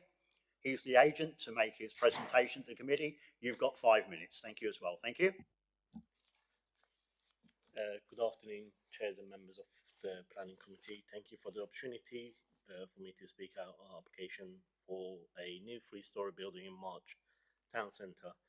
Our plan involves replacing the current 2-storey building with new structure that includes 2 commercial units and 7 residential flats. I will highlight how this project benefits the community and fits with the local planning policies, especially in the conservation area. Overview of our proposal: we're doing a 3-storey building, replacing the existing takeaway unit. We are adding 2 commercial units on the ground floor, one being retail Class E use and a takeaway to be preserved. upper units will provide 7 high-quality flats, including 5 one-bedroom flats and 2-bedroom units. We will include proper waste management and secure cycle storages. There are several benefits to this proposal. The new commercial units will help boost the local economy by attracting new businesses, increasing footfall, and creating jobs. This is crucial for keeping March Town Centre vibrant and thriving. We will be adding much needed housing to the area with a mix of 1 and 2 bedroom flats that are in high demand. This helps meet the needs of our growing community and supporting the local businesses. Our plan includes good waste management and secure bike storages promoting greener living. Plus, central locations means it's easy to use public transport, further supporting sustainable lifestyle. The current building isn't doing much for the look of the feel of a conservation area. Our new design will enhance the area with high quality, attractive building that respects the historic character of the neighborhood building. Few planning policies which we've taken into account. And again, our proposal aims to create high quality environment by replacing an underused site with a well-designed building that meets the modern needs. The policy LP18, the policy is all about preserving and enhancing historic environment. Our design respects the character of the conservation and will blend in with the surroundings. Policy TC1, March Neighbourhood Plan, supports the project to enhance the economic viability and vibrance of the town centre. Our commercial units will bring new businesses, boosting the local economy. Policy H2, our proposal encourages a mixed housing types with local needs. Our flats provide good mix and 1 and 2 bedroom options addressing local housing demands. Our proposed development will have several positive impacts to the March Town Centre by replacing an old building with new, well-designed one, will improve the look of the full conservation area. The new commercials will attract vibrant businesses, increasing economic activity and creating new jobs. The new flats will provide much needed housing, especially for younger and older people looking to live in the town centre. Overall, in summary, our proposal for new 3-story building with commercial units and residential flat brings significant benefits to March Town Centre. It aligns with local planning policy, respects the conservation area and supports economic and community growth. I kindly ask the planning committee to grant permission for this development, recognise its positive impact to this community. Thank you for your time and your consideration. Thank you very much for that. Members, questions, Mr. Chiak? You know what to do if you've got any. Councillor Miffordin, thank you. Hello. Just a quick question about the waste management. How will I see on the plans where the proposed commercial waste units will be. Is there a separation between commercial waste and residential waste? Because you're going to have flats both. And also, how will the waste bins be collected?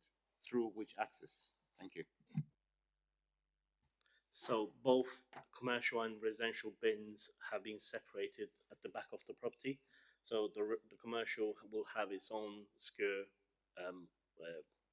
waste at the back, and then residential will also have their own separate waste collection area on the same parade, basically. The access for collection, where is the access? So we have a footpath through Chapel Street, where you can also get access through the Chapel Street, where there's also residential units. So it will be the same street where the waste will be collected. Thank you. Okay, any more questions at all? No, thank you very much. Thank you for that. So, members, questions to officers. Councillor Miffordin, thank you, and once again. Thank you, Chair. I have a question about the one of the conditions, if I can go back to it, says because it's in a conservation area. And like Councillor French, when we were out there yesterday, there are lots of new developments, flats, including the one right next door, which is almost attached to the building that we've been told is about 20 years old. So how will this almost, yeah, you can see it there, where it says a hair studio. That's a fairly new building. And then almost opposite, next door to Casanos, is a huge development of flats as well. Okay, and then down towards the other side of it, where Councillor Frank mentioned a car gone into a building, there is a new development. These are there is on the to the left of it. There is it's like an extension of a building. It's not like a multi-story. Or what I'm saying is there are lots of developments around it. Okay, and it's in a conservation area. Those developments were permitted. What is the problem with this one? I know we have to base each application on its own merits and judge on its own merits, but it won't be right to say, oh, those are okay and this one isn't. Looking at this building as well, yes, it's in a conservation area. I'm all for conservation, but I think the way it's standing and also the car sales depot next to it as well, I don't think that does much for a conservation area. So why refuse this and approve the other developments? Thank you, through you, Chairman. The fact that it's a conservation area doesn't mean that it should be mothballed in terms of development, and it doesn't mean that no new development should ever take place.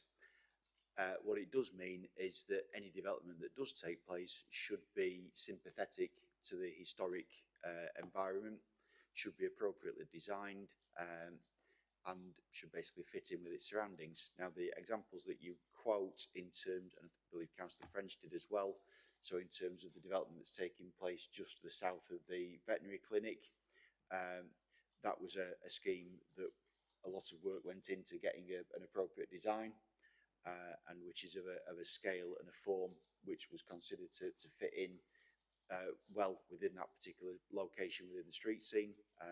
Very sort of traditional in its appearance and nature. The other site that was referenced near West End DIY is largely a like-for-like replacement of the building that was there, again in fairly sympathetic materials, very much a form of development that, as I say, reflects the building that was there previously. In terms of the building that sits immediately to the north of the application site, and which is in the images here, I believe that planning permission was granted for that in 1983. I'll be quite honest with you, if you want my view of that building, I think it's fairly awful, to tell you the truth. But it's there. What's the well-known quote? The past is a different place. They did things differently, and I think, you know, certainly if we were to get an application for that building today in the conservation area, I think a lot more work would potentially go into the design and detailing of it. So in terms of I suppose the context of some of the surrounding developments, I hope that gives a little bit of explanation to that. So moving on to the current application and the detailing of that, it's considered that ultimately the appearance of that front elevation, as you can see with the proliferation of dormer windows, not overly sympathetic or attractive in appearance. Also, that third floor is proposed to use a cladding system, which is not a particularly prevalent material in buildings fronting onto the street. But perhaps most importantly is that upper elevation there, that side elevation, a mansard roof form that's not overly typical, and that whole expanse of elevation will be visible within the street scene, and that's probably overall the main concern from a design point of view, given that there's absolutely no building to shield that to the south. That's a particular concern, and clearly it's of sufficient concern that your own conservation officer has raised concerns, but also Historic England have raised concerns in that context as well. I'll bring you in, Councillor Marks. Sorry, just to clarify on that one, and I must confess, when you go back to the previous slide, the actual look of the dormer windows with very small windows, yeah, when you then look at what used to be, I believe, the registry office, and the one on the, so I can pick up on and see it probably doesn't look quite within character. That does look very stark on a drawing. What that translates to when it's actually built is a, you know, again, it's guesswork at this point, but I can see that part of it. Couple of things I'd like to just ask. One, if you can go back to a previous slide. No, sorry, there was properties beside it. There, that one. So I take it top left is 3 stories as well. When I drove down there, I was trying to judge that on height, so where it's going to stand. So that's 3 stories. Okay, that's great. And also on noise assessment, it's saying here the applicant has failed to submit a noise impact assessment and odour assessment. Noise. I mean, we've got a car park behind it where we've got a hotel, so that's going to have transient people, I guess, 24 hours a day, you know, a fair amount of the time. So are we saying that we are more concerned for the residents of the property, or the residents are going to make the noise by having 7 properties there? Through you, Chairman, I don't know if one of us wants to turn our red light on. Sorry. Oh, sorry. Sorry. Through you, Chairman.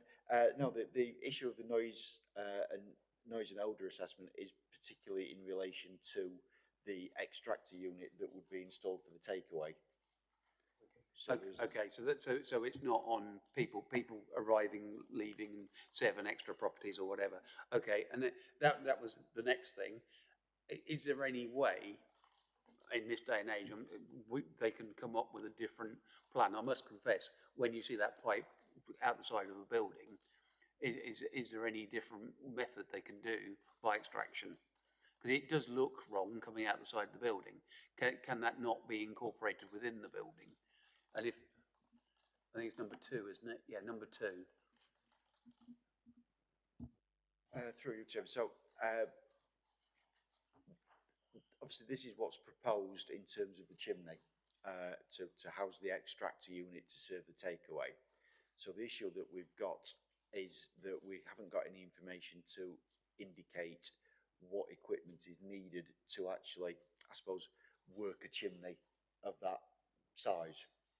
So because of, and this is probably going into a little bit of technical jargon or technical area that I'm not that comfortable with myself, but essentially if you've got a chimney of that size, you need a certain extract equipment of a certain power to effectively push the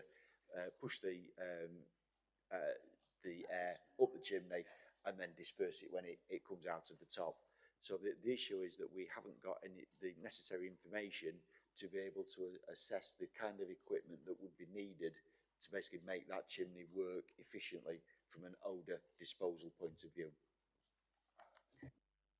But I'm going to come in there now, but couldn't we, if this application was approved, wouldn't the environmental health be involved in that? And wouldn't they give a steer of what can and can't be done from the outset? Through you, Chairman, I would point out that as it stands at the moment, you've actually got an objection from environmental health on the lack of that information. Because the problem that you've got is that if planning permission is granted for that chimney as it stands, you need to know that that chimney can be made to work with something that is acceptable. It's a bit of a chicken and egg situation, I appreciate, but without having that information, you don't know whether that works, but that's what you've granted planning permission for, so that's what you're getting.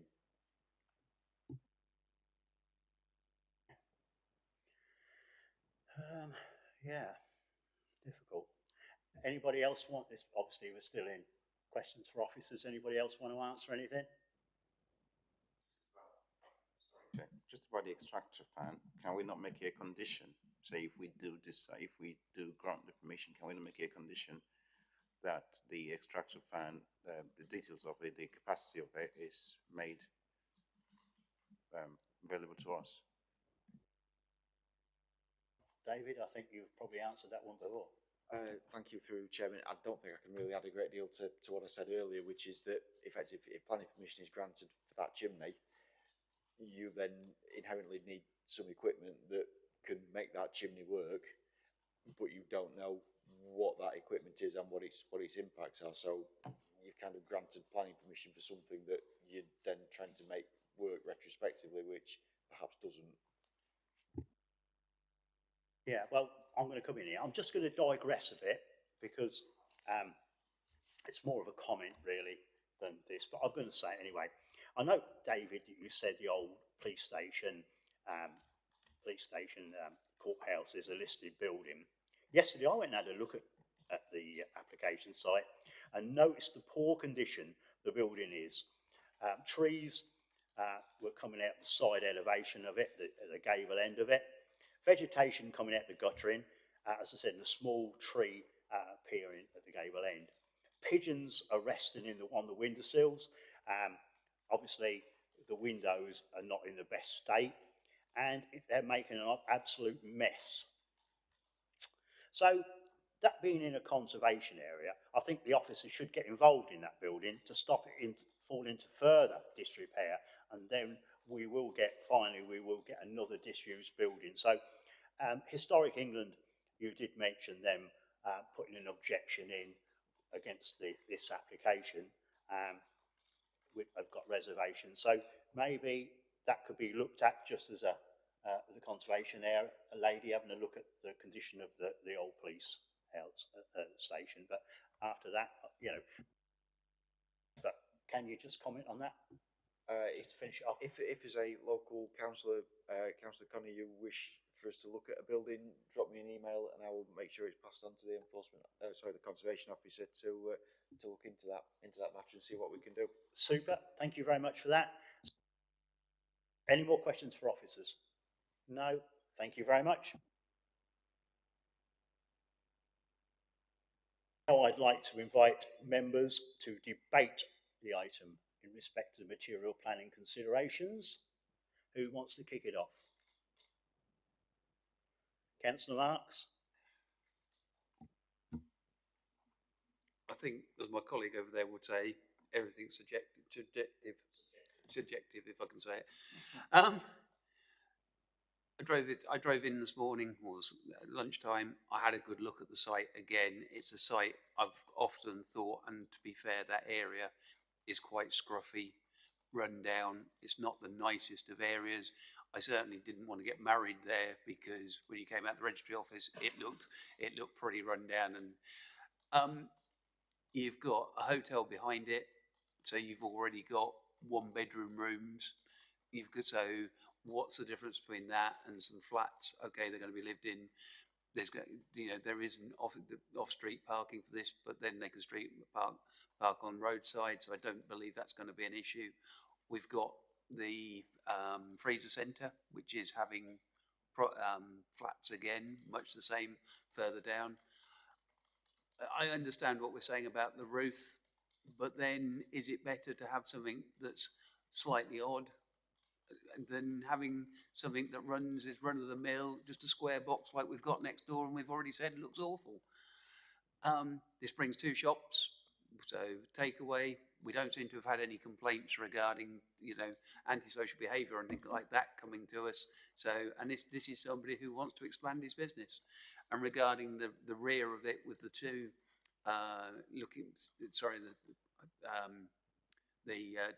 double doors going onto like a veranda type thing. Quite honestly, if they want to look out into the car park of the Cromwell, well, good luck to them. I think I apart from number 2, which is the flu, I don't actually have a problem with this one.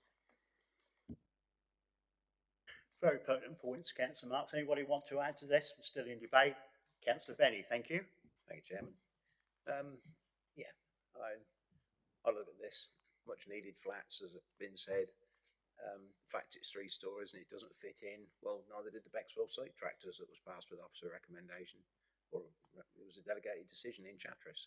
There was nothing 3 stories in that area at all, right adjacent to a conservation area.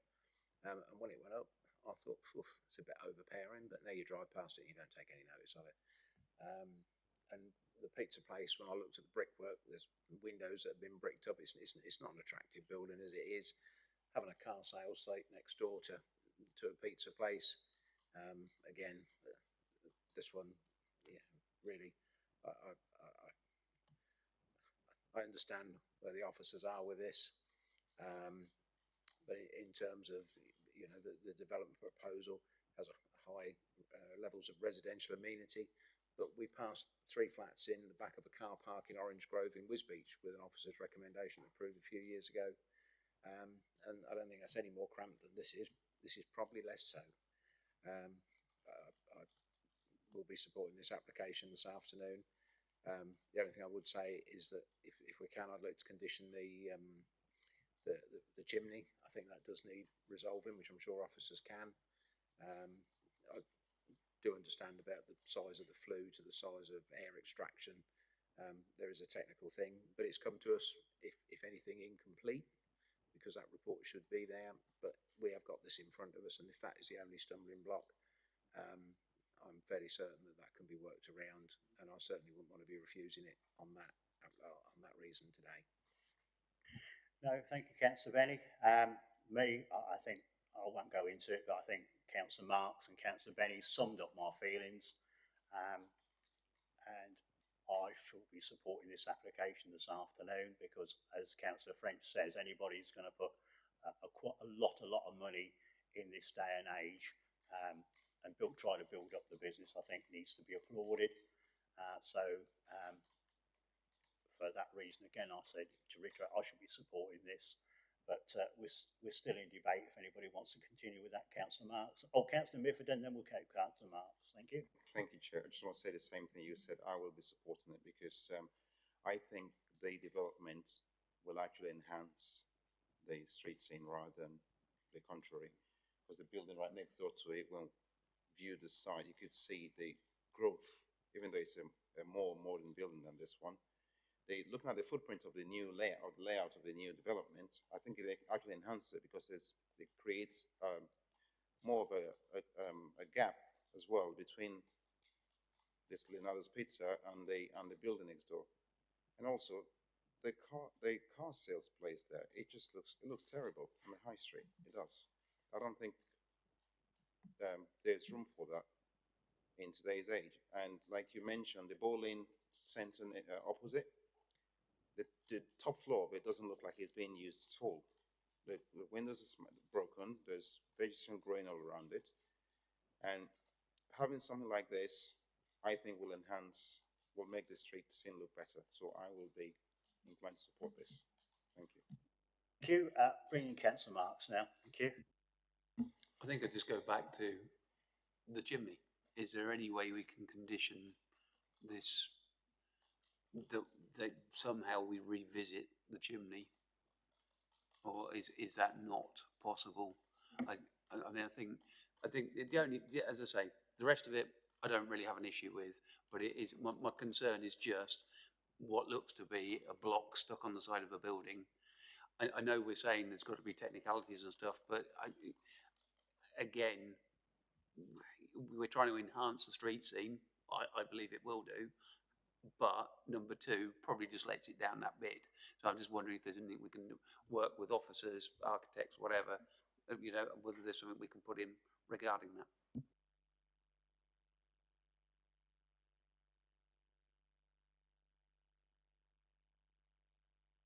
Close the debate now. I think that's been done. I think then you can answer that question, or David can answer that question with officers. And, officers summing up. So I've closed the debate. So could you answer Councillor Marks's pertinent question? Thank you. Thank you, through Chairman. Clearly, if members resolve to grant the application this afternoon, then the only way that we can try and address the issue of the noise and odour arising from the chimney would be through a condition. I've indicated earlier the difficulties in sort of doing it. And I think the risk is that essentially we've granted planning permission for something which turns out to be unacceptable. But I think that's something which members are going to have to sort of assess the risk of that, shall we say. You come back, please, yeah. So my question is then, the reason for the chimney is a takeaway. Okay. If we grant planning permission and we say we've obviously got to work the chimney out, if they can't work the chimney out, they could still have the parade of the two shops, but then they may not be able to run the takeaway. Is that the risk the developer then takes, as opposed to us as a planning committee. Through Chairman, what's being applied for is one of the units to be sui generis, so a takeaway unit. Clearly, if extract equipment ultimately can't be put in, which is to the satisfaction of environmental health, then there is an implication in terms of can that business then operate. And yeah, there's the risk, I suppose, ultimately, as you say, is maybe more with the applicant in terms of not being able to operate their business. I mean, I would just point out that on the existing unit, the existing takeaway unit, the extract equipment is actually on the southern side, so actually away next to the car sales area, so actually away from the residential units, presumably to help minimise the noise and odour impact.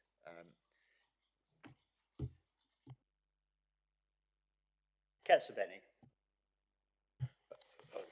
I think what I was going to ask is as David's more or less answered. I mean, if I've had environmental or dealings with environmental health before, and the extraction system has to suit the type of business that is there to make it work.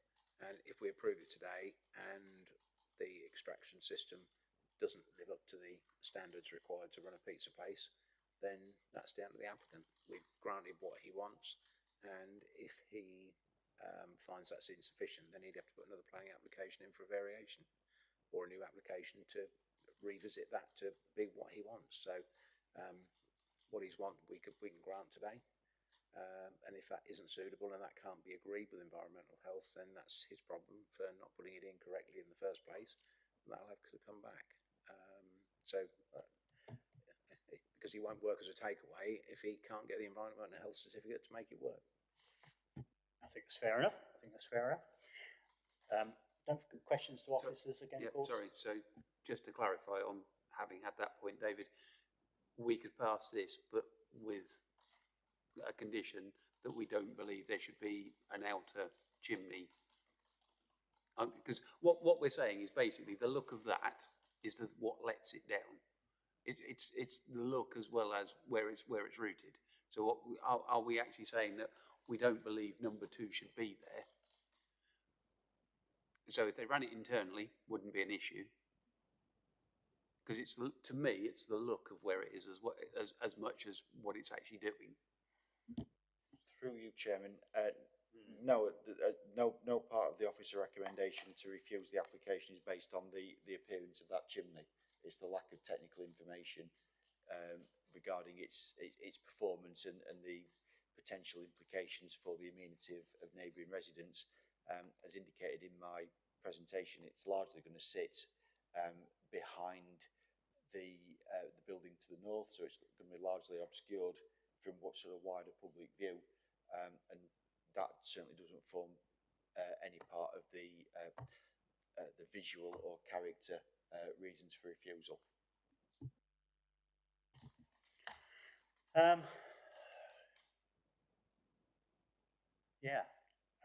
don't know if you've got anything to come back on with that, Councillor Benny. It did seem, David, that looking at your answer, that probably we could do that, and it would, if they can't meet the environmental standards, they'd have to come back to us if that was this application to be successful. So they'd have to work with environmental health to get something that is fit for purpose. So I probably agree with Councillor Marks and you there. They're taking the risk themselves as they've got to come back here again and resubmit another application. Does that sum it all up right? Through you, Chairman, I think that's a fair summary. It's a far from desirable way of doing it, and it's always far better to actually know that what you're granting planning permission for can work. But if the committee wants to take that decision, then it's in your gift to do so. Councillor Benny? Yeah. I mean, the applicant should know what he's putting in for.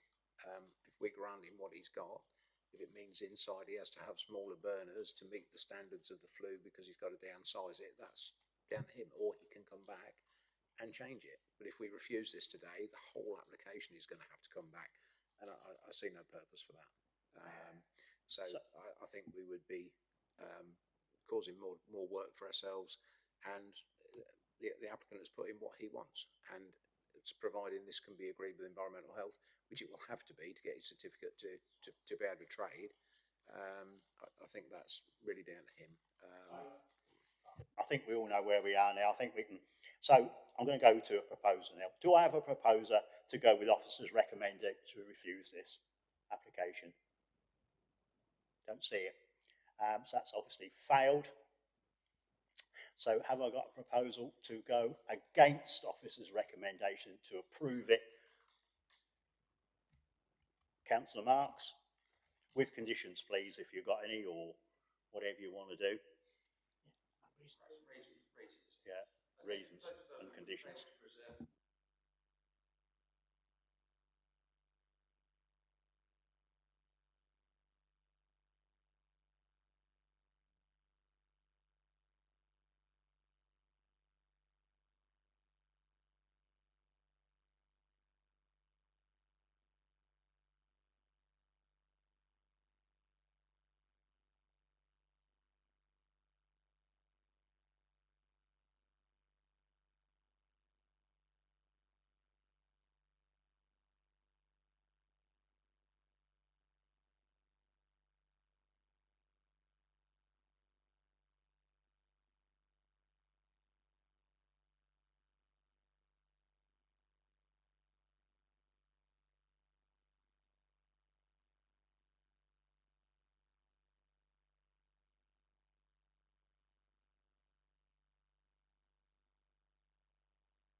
Yeah.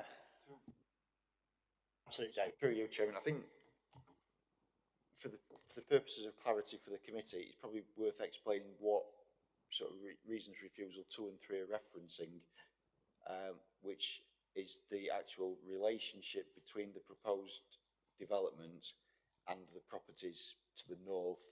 So in terms of the mass of the building proposed here, impacting on those properties in terms of overshadowing the rear of them, overshadowing the garden areas, the potential overlooking of the garden areas of those properties from the terraced areas.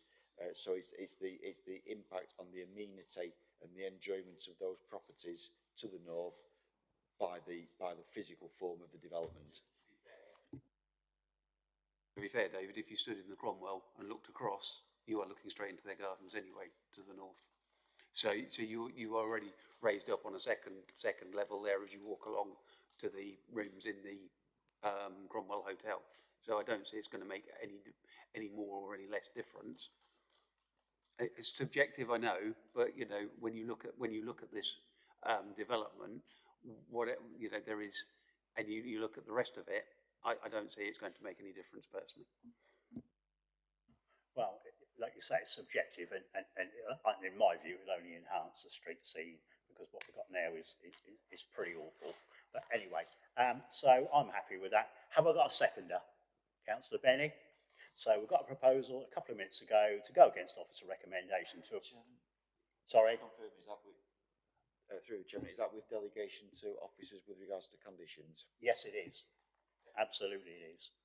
So to go back, got a proposal to go against officer recommendation to approve this a couple of minutes ago by Councillor Marks. He proposed it, seconded by Councillor Benny. Can we have a show of hands on that? Application is approved. So what we'll do now, fetch Councillor French back, and we'll all have, shall we have, well, we've been here, but we've come back about 3:30, so it's 3:18 now, so we've got a quarter of an hour for a cup of tea and do what you want. Thanks.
Right. Before I start with the next application, Councillor Benny would like to make a declaration. Yeah, or thank you. two. During the interview, I realised I know the next two applicants. Mr. Good, he used to come in my shop when he was a schoolboy. I mean, it is a long time ago. And he didn't ever steal anything, so I feel like I can approach this with an open mind. He was always a nice fella. But I haven't spoken to him for probably 40 years, but just for clarity, I just wanted to confirm that. And the next one, Mr. Shepherd, again, his family grew up in Chatteris, and his brother was a paper boy for me for many years. But I just wanted to declare that as well. But again, I haven't seen either of the applicants for 30 years, I should think. But just to make it aware that I do know them, but being an adult, I can differentiate between right and wrong. And I will approach these with an open mind, as I would any other application. That's really refreshing to hear you say that, Councillor Benny. Anyway, further ado, I'll hand over to David to present application agenda item F/YR23/0939. It's a PIP application. So David, when you're ready, thanks.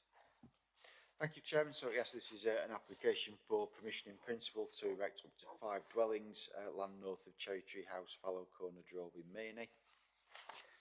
So the application site is shown in red on the location plan and aerial photo. It sits sort of towards the end of Fallow Corner Drove, adjacent to the open countryside, to the east of a existing commercial unit, and forms the garden area to Cherry Tree House. The site is also in flood zone 3. Whilst not a requirement of a PIP application, a proposed site plan has been submitted indicating how the development could be laid out. This plan is also extremely helpful in actually illustrating the largely linear pattern of residential development along Fallow Corner Drove, and how the application site would appear at odds with this. And then the illustrative plan here is shown in greater detail. The site is to the rear of Cherry Tree House and would utilise an existing access to the side of this. So to move on to the photos, photo 1 shows Cherry Tree House and the access to the side with the application site sitting to the rear. Photo 2 shows this in the context of the road. Photo 3 shows the character of the adjacent land and the established boundary of the site, while photo 4 shows a view back along Fallow Corner Drove with the application site sort of in the foreground. And then both of these photos just show the adjacent site to the west and the nature of Fallow Corner Drove in this sort of locality. So to move on to summary, as members will be aware, a PIP application only requires the location, use and amount of development to be assessed. While the site is considered to be within broadly the built form of the settlement, it is nonetheless considered that the principle of 5 dwellings on the site would result in a form of development at odds with the prevailing character of the area. Additionally, the application site is within flood zone 3 and no sequential test has been submitted with the application. As such, the application fails to demonstrate that there are no sites available at a lower risk of flooding within the settlement, or that the site is appropriately located in this context. The recommendation is therefore to refuse permission in principle as set out within the agenda. Thank you, Chairman. Yep, thank you once again, David. We have one speaker on this application. I'd now like to invite Matthew Hall, of course he's the agent, to make his presentation to the committee. You've got 5 minutes, Mr. Hall. Thank you.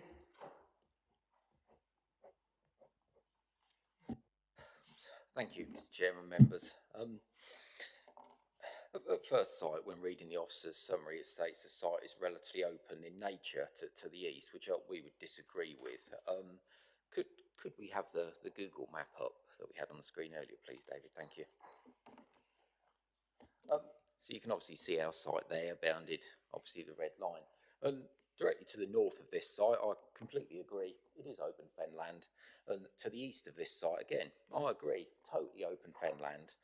But when you look at this site, it's surrounded by vegetation and it bounds residential development and an existing commercial business. On the site at present, the buildings on the site at present are former pig sheds, which have been on site for about 50 years. There are other sheds and outbuildings on the site that have been there at least 12 years. And when you look at the map, this is the last site along Fallow Corner Drove before it goes into open Fenland. Could we have the photos on the screen that you brought up, David? Thank you. Thank you. Well, when you look at the bottom left-hand corner photo, that's the eastern boundary. As you can see, there's vegetation there now, which is to be maintained. I know this is a PIP application, but the vegetation is to be maintained. And there you can see it steps right out into open Fenland. And again, the bottom right-hand corner photo, you can obviously see our boundary, last site of Fallow Corner Drove, and it does step totally into open Fenland.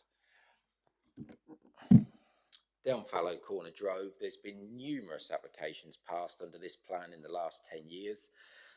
There's one objection to the application, raised concern about the actual road, but Fallow Corner Drove is used by farms and adjacent businesses, as we've seen on the screen, and the road is a Cambridgeshire County Council adoptable road, and there's an existing access to the site which we're going to maintain and just widen out to allow 2 cars to pass for a private drive, and the highways officer's not objecting to the application. Could we go back to the photos, David? Sorry, thank you. I think the one in the bottom right-hand corner, one key thing here, and I've been to site twice, and also probably about 12 years ago as well. This site, in my opinion, is still on just the island of Maney. When you look at the bottom right-hand corner photo, and it's difficult to tell, the road and the land levels drop away probably by about 1 metre, and we're doing a large dwelling further along towards Pearl's Bridge. So all this land here drops away onto open Fenland, and we're obviously away from that. Yes, this is a PIP application, but we listen on this committee what people say about drainage. Directly to the north of this site, there's a riparian ditch. Directly to the east and the south, there's a riparian ditch where the existing treatment plant to the existing property discharges into. We've shown a swale on the site plan, which I know is indicative, but that would be designed to greenfield runoff rate, so the existing rate of surface water going into those ditches, and the land naturally falls to those ditches, it would be no increase in the rate of surface water going into those ditches. Could we have the indicative layout on the screen, please, David? Thank you. Thank you. So we didn't have to produce one of these, but we have. It gives members an idea of what we could put on this site, and we've shown 5 properties, 4 5-bedroom properties, large gardens, garages, accessed off a private drive, and you can see we're keeping the vegetation and obviously adding to it. There's no objections from the Environmental Health, Environment Agency and Highways, and Maney is a growth village. Thank you. Yeah, thank you, Mr. Hall. Questions, clarifications to Mr. Hall, please? No, don't see any. Thank you very much.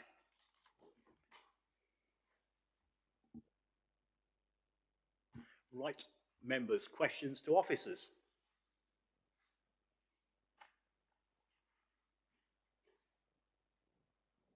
No, it doesn't appear anybody wants any questions to officers either. Okay, that's fine. So we'll go on to, I'd like to invite members to debate the item in respect to the material planning considerations relevant to the application. If you'd like to speak, you know what to do. So who's going to kick this off? Councillor Benny, thank you. Yeah, thank you, Chairman. Myself and Councillor French visited this site on Friday, and we had a look at it, and I certainly concur with what Mr. Hall says about the land falling away there. You know, this is probably the last development you'd get down Fallow Corner Drove. We passed, this committee with different members on it, passed several years ago Mr. Hawes' house, who's the opposite side of the road. We've had a lot of development down Fallow Corner Drove historically, and I think this would be a lovely place to live. I think these houses will once again enhance Maney.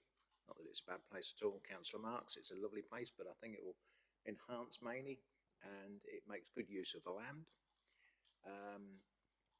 I look at the fact it's in flood zone 3. Well, last month so were the 2 that we passed at TID.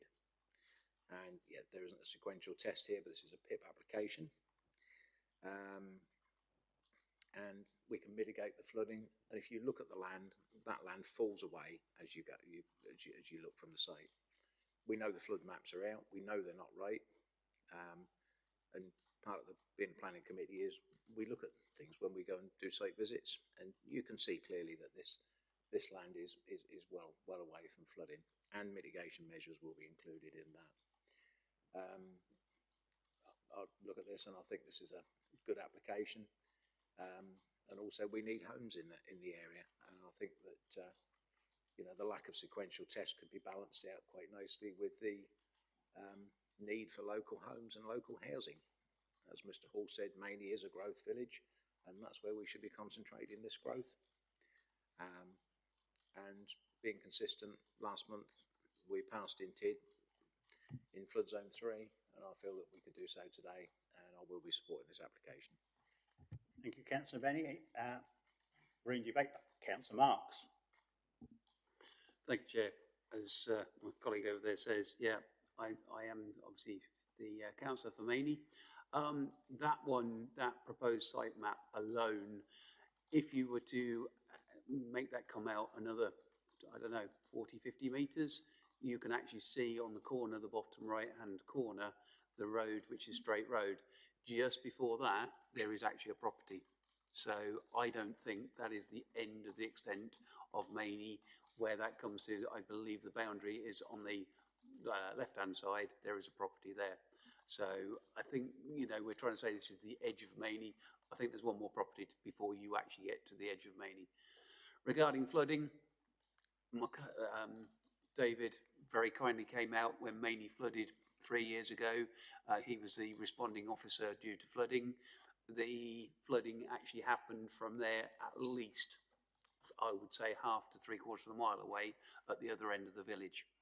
At the other end of Fallow Drive, we then get up to Westfield Road, of where we've recently passed a property which stands at least 1.5 metres outside out of the ground because of being in flood zone 3. We've done the mitigation. We've made that happen. Again, I believe this is a good use of land. Also, bear in mind behind there, they're working along behind there, a couple of fields away. There's permission for 105 houses. So we are adding into that area alone. I believe these are going on cesspits, so they're not going to go into the main sewers, which again, I believe is a good thing for Mainey. And the highways, well, I'm fighting highways daily to try and get that road made up. We've now got extra monies coming in for the corner of Fallow Drove, where we've just passed the mill, and there's 30 odd houses. They're coming back, I believe, for 2 more applications on that. So I believe the roads will improve as well. So no, I think on this occasion, I have looked at what the parish council said. Outside development area, I think I've already said that. Given my reasoning for that, straight road and Fallow Corner Drove, inadequate and poor maintained. I would agree that, but that's not down to the applicant. That's down to Cambs County Council not filling in the potholes. You know, so would we not build anywhere? Because you wouldn't build anywhere in Mainey. If you come down the Wimbledon Road, that's just as bad, if not worse. And drainage issues. At the end of the day, drainage issues can be mitigated against if there are any. But at the moment, we don't know that there are actually them. You know, as I say, the flooding has happened the other side of the village. So on this occasion, I think I would have to support this application. Okay, Councillor Marks, still in debate after that. Anybody else want to add to it? Councillor Purser, thank you. Yeah, thank you, Mr. Chairman. Yeah, I had a wander down there the other day myself, in actual fact, and my first thoughts were, would I really want to live in a flood area like that? And the road was pretty, as Councillor Mark said, pretty bad. But then having said that, having looked at some of the other properties down there, I thought they say they're pretty spectacular and some pretty nice houses down there. I thought, well, if they're happy living down there, then it can't be such a bad area. It must be a very nice area. So, you know, they've got no objection to living down there, and there's no other problems in there. So I think, yeah, I can support this as well. Yeah, I wasn't too sure. I was very 50-50 when I first went down there, but I thought I'd listen to Councillor Marks before I really, because as a person who actually lives in that area and got the experience of that area. But I think now, you know, I think I can support this. Yeah. Councillor Mifferton, please. Thank you, Chair. Just I want to add as well, I am happy to support this. Did go on site yesterday, looked at the properties in the area. It's a very nice area, very nice properties. And also initially I thought to myself, you know, when the parish council said it's outside the built form of the area, but it's actually Cherry Tree House, the access through Cherry Tree House. And I believe the client is is that Cherry Tree House, am I correct? I think it's a good use of land, and also I like Councillor Mark said, when on site visit, you could see there are at least I think 2 other houses past this location here. So I will be supporting this, and I think it will enhance the village. Thank you. Okay. Councillor French. Thank you. I know this is a PIP application, but I will ask the question about the dikes. We can't, flooding of course. And as I say, I know it's a PIP application, we'll know no details on this. If this application is approved, it comes back to us with full reserve matters. Now, what I'm concerned about, because if it's an outline and we don't put certain conditions on, we can't go back. Can we go back with a PIP?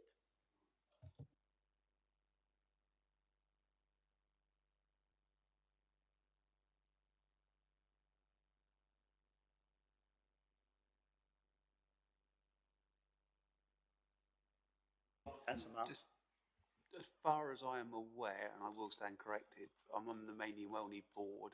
There is no dike there that is upkept by the Mainey and Welney board. I think it will fall more to the local landowner. It's riparian, isn't it? Yeah, I was going to say, from memory, there's nothing along there, a straight road, that falls to Mainey and Welney. I will stand corrected though. Well, there's a guy on my left who will soon be able to tell us after the debate's finished. So I'm closing the debate now. So, David, can you throw a bit of light on that? Thank you. Thank you, through Chairman. I think Mr. Hall actually in his presentation indicated that the ditches to the north and the east were riparian, unless I misheard. No. In terms of conditions on a PIP application, you can't put conditions on a PIP application. They would have to come in with a technical consent stage application, which would have to include all the relevant details, and effectively becomes the point where, well, the details are assessed and where conditions, etc., can be imposed. So at this point, it's purely about the committee accepting whether this is an appropriate location for the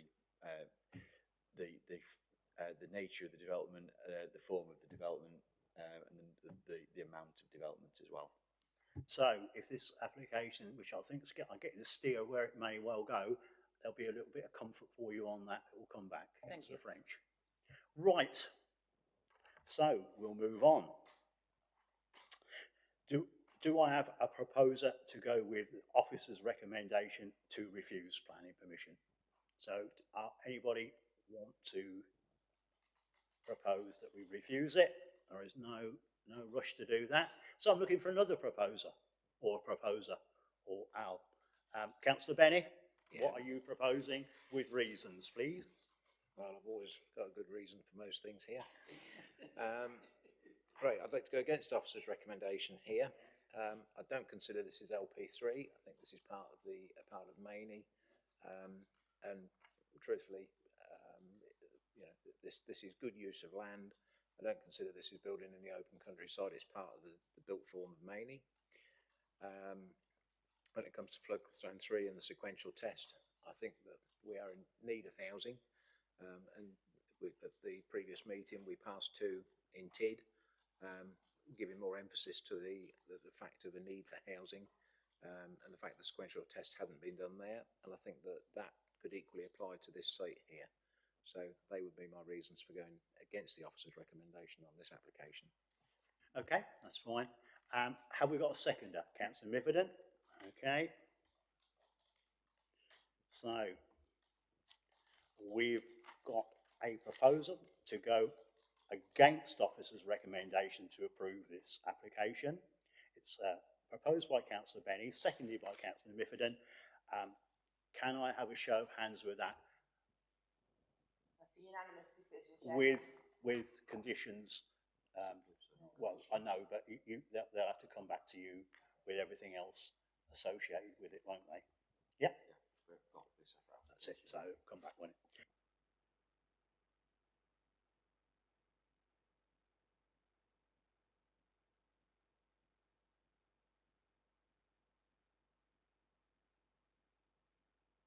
Now we'll go to agenda item number 10. David will present this one. So when you're ready, David, thank you. Chair, so this is an outline application to erect a single dwelling with matters committed in respect of access involving the demolition of an existing garage, land north of 22C School Lane in Maney. So the application site is indicated in red on the location plan and aerial photo. It sits within an established residential area of Maney, as you can see. The pattern of development along the northern side of School Lane is predominantly linear, whereas the southern side is characterised more by in-depth development. And as you can see, sort of just to the left-hand side, the west of the application site, there's a sort of a transition between more frontage related development to then development that's more set back, but again, which is very much linear in its character and presents a frontage to School Lane. So the application site is in outline with access committed. The position of the bungalow to the rear of the site is therefore illustrative, but will clearly involve a backland form of development. The existing access to 22C School Lane will be utilised to serve both the existing and proposed dwellings, and this sits to the right-hand side of that existing bungalow, as you can see in the sort of the dark areas. So to move on to the photos, photo 1 shows 22C and the access point to be used for the development. The garage, we can see the blue garage door there, would need to be removed to facilitate the access through to the rear. Photos 2 and 3 show the rear of the property and where the access would be brought through from the front. And then photo 4 shows the application site looking west towards the neighbouring dwelling. So, as indicated previously, the prevailing pattern development along the northern side of School Lane is frontage development, albeit with no uniform building line. However, the application clearly proposes a tandem form of development, which would be at odds with the character and to the detriment of the surrounding area. The recommendation is therefore to refuse planning permission as set out within the agenda. Thank you, Chair. Yep, thank you, David. We have one speaker. I'd like to invite Matthew Hall again. He's the agent to make his presentation to the committee. You've got 5 minutes, Mr. Hall. Thank you.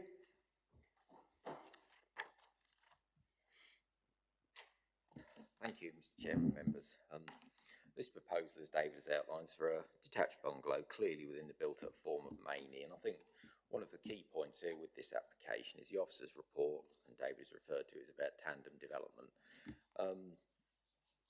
There's tandem development immediately adjacent this site to the west, number 24A, which is on the same side of School Lane as this proposal. There's tandem development on this side of School Lane immediately adjacent to Village Hall, which is number 4A School Lane. And on the opposite side of School Lane, there's numerous areas of tandem development as that side of the road's developed over the last 20 years, particularly number 55 School Lane, which is not quite opposite this site.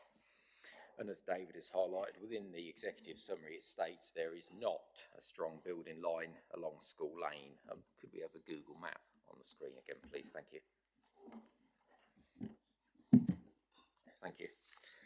So you can see the site is clearly within the built-up form of Maney, and directly to the west on the left, you can see, in our opinion, this 24 is clearly tandem development. And when you look on the opposite side of School Lane, all that area has been developed the last 24, maybe 25 years. And behind this site, Scholars Close, that was built out past 5, 6, 7 years, that was previously open fenland, but this site is now, in our opinion, sandwiched round by residential development. As the proposal is for a bungalow, this would ensure that there be no concerns regarding overlooking or overshadowing, and the officer's report also confirms that there will be no adverse impact on neighbouring amenity areas. In the officer's report, it states that there's one support letter from Orchard Close in Elm. That's incorrect. It's Orchard Close in Maney, which is to the south of School Lane, and all the support letters are for people in Maney, and various points have been raised on those letters. One of them, I think it's by number 12, School Lane. School Lane is not a through road, and the north side of School Lane, which this is, has been neglected in terms of development compared to the south side, and this site is all in flood zone 1. Both the existing bungalow and the proposed bungalow would have a third plot area as per the local plan, and in the officer's report under item 9.9 it states the application site incorporates a substantial amount of land currently serving 22C. So this is, in our opinion, quite a large site. Another key point, we're often asked to look at the character of the area and the street scene. If this was approved and built out, one of the key points is, in my opinion, it wouldn't be detrimental to the street scene because you wouldn't see it. All consultees, including Highways, Environment and Health, support this application for a small bungalow in flood zone 1 located in the built-up form of Maney with no technical objections, and Maney Parish Council support this application. Thank you.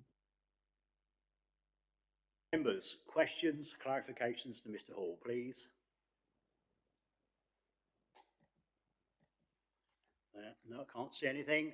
Members, clarifications to officers then.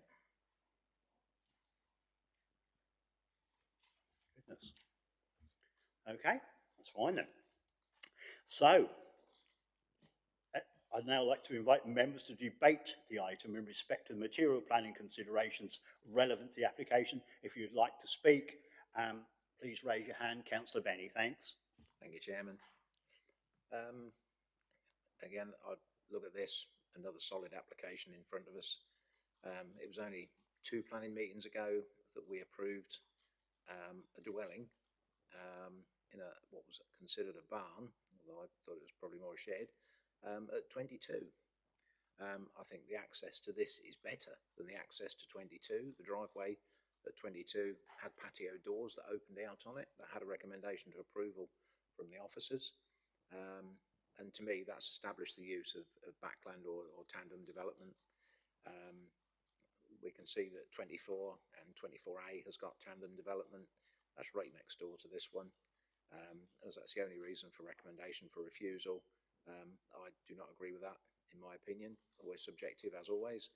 But I think that this is an application, and just because we don't have tandem development, why does that mean we don't need tandem development? This is an application. Again, as councillors, we are here. One of our main priorities is to provide housing for people, and I'm fairly certain that these 1, 2, 3, 4 houses that we get before us add up to the numbers which keep our land supply figures looking good and our approvals good as well. So to me, I look at this, a solid application, and being consistent. Only 2 meetings ago, we approved an application at 22. And I see so many similarities between these two. I don't think we could go against this one. I certainly will be supporting this application this afternoon.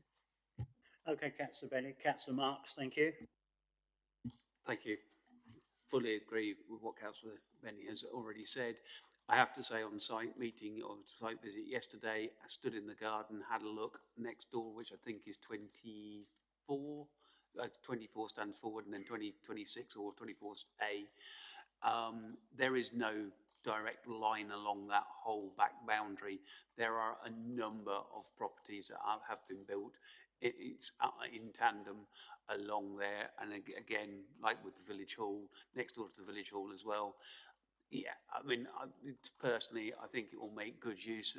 Certainly, put back a bungalow, with a large garden. That with development in the back there, I think is to the benefit.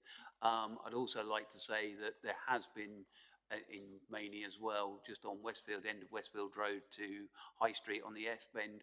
We've put a bungalow in there again, tandem development. So I think it's all within keeping within the village. There are a lot of large gardens in Maney that lend themselves to it. And it's interesting that the parish council have not made any comment regarding this property. However, they had done on the last application, which was really sort of like more in the countryside. So I think that speaks volumes as well. Thank you. Councillor French? Thank you. Yeah, I agree with both my colleagues, but looking at the consultees, there's no objection from any of the statutory consultees whatsoever. Okay, that was short and quick, Councillor French. I'm just waiting for another sentence or two, but that's good enough. Right, anybody else want to add to this debate? No, that's it then. So the debate is now closed. Members, officers, do you have any comments to make? What we can put on the tape? Nothing to add to the report, thanks, Chairman. Okay. So I'm going to go for a proposal. Do I have a proposal to go with officer recommendation to refuse this application, to refuse it? Doesn't seem to be one forthcoming, so I'm looking for another proposal. Councillor Benny. Yeah, thank you, Chairman. I'd like to propose that we go against officer's recommendation on this application and approve. Reasons, thank you. I was coming to that. Developments have to add a positive contribution to the local distinctiveness and character. Well, I think the character has already been established that we have tandem development, and one man's meat's another man's poison. It's subjective, as I say here every month. You know, that bungalow could stand there empty for ages if you don't bring the money back in from the back part. It's enhancing, it's bringing buildings back into use, it's delivering homes, and for those reasons I think that outweighs the reasons for refusal. I'm happy with those. My own very thoughts, really, to be honest. So have we got a seconder? Councillor Miffordin. Thank you. Through you, Chairman, is that with delegation to officers on conditions?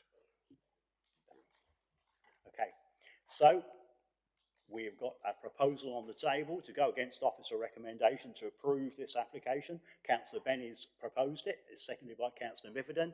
Can I have a show of hands on that proposal? That's a unanimous decision, Chairman. Okay, thank you very much. That application has obviously been approved. Now, just to state before we close the meeting, just thank you for attending, and just a reminder, the next meeting is on June the 26th, obviously 2024, and this will be taking place at the Boathouse, obviously due to the general election being called. So just if you can put that in your diaries, anybody, I'll close the meeting. Thank you very much.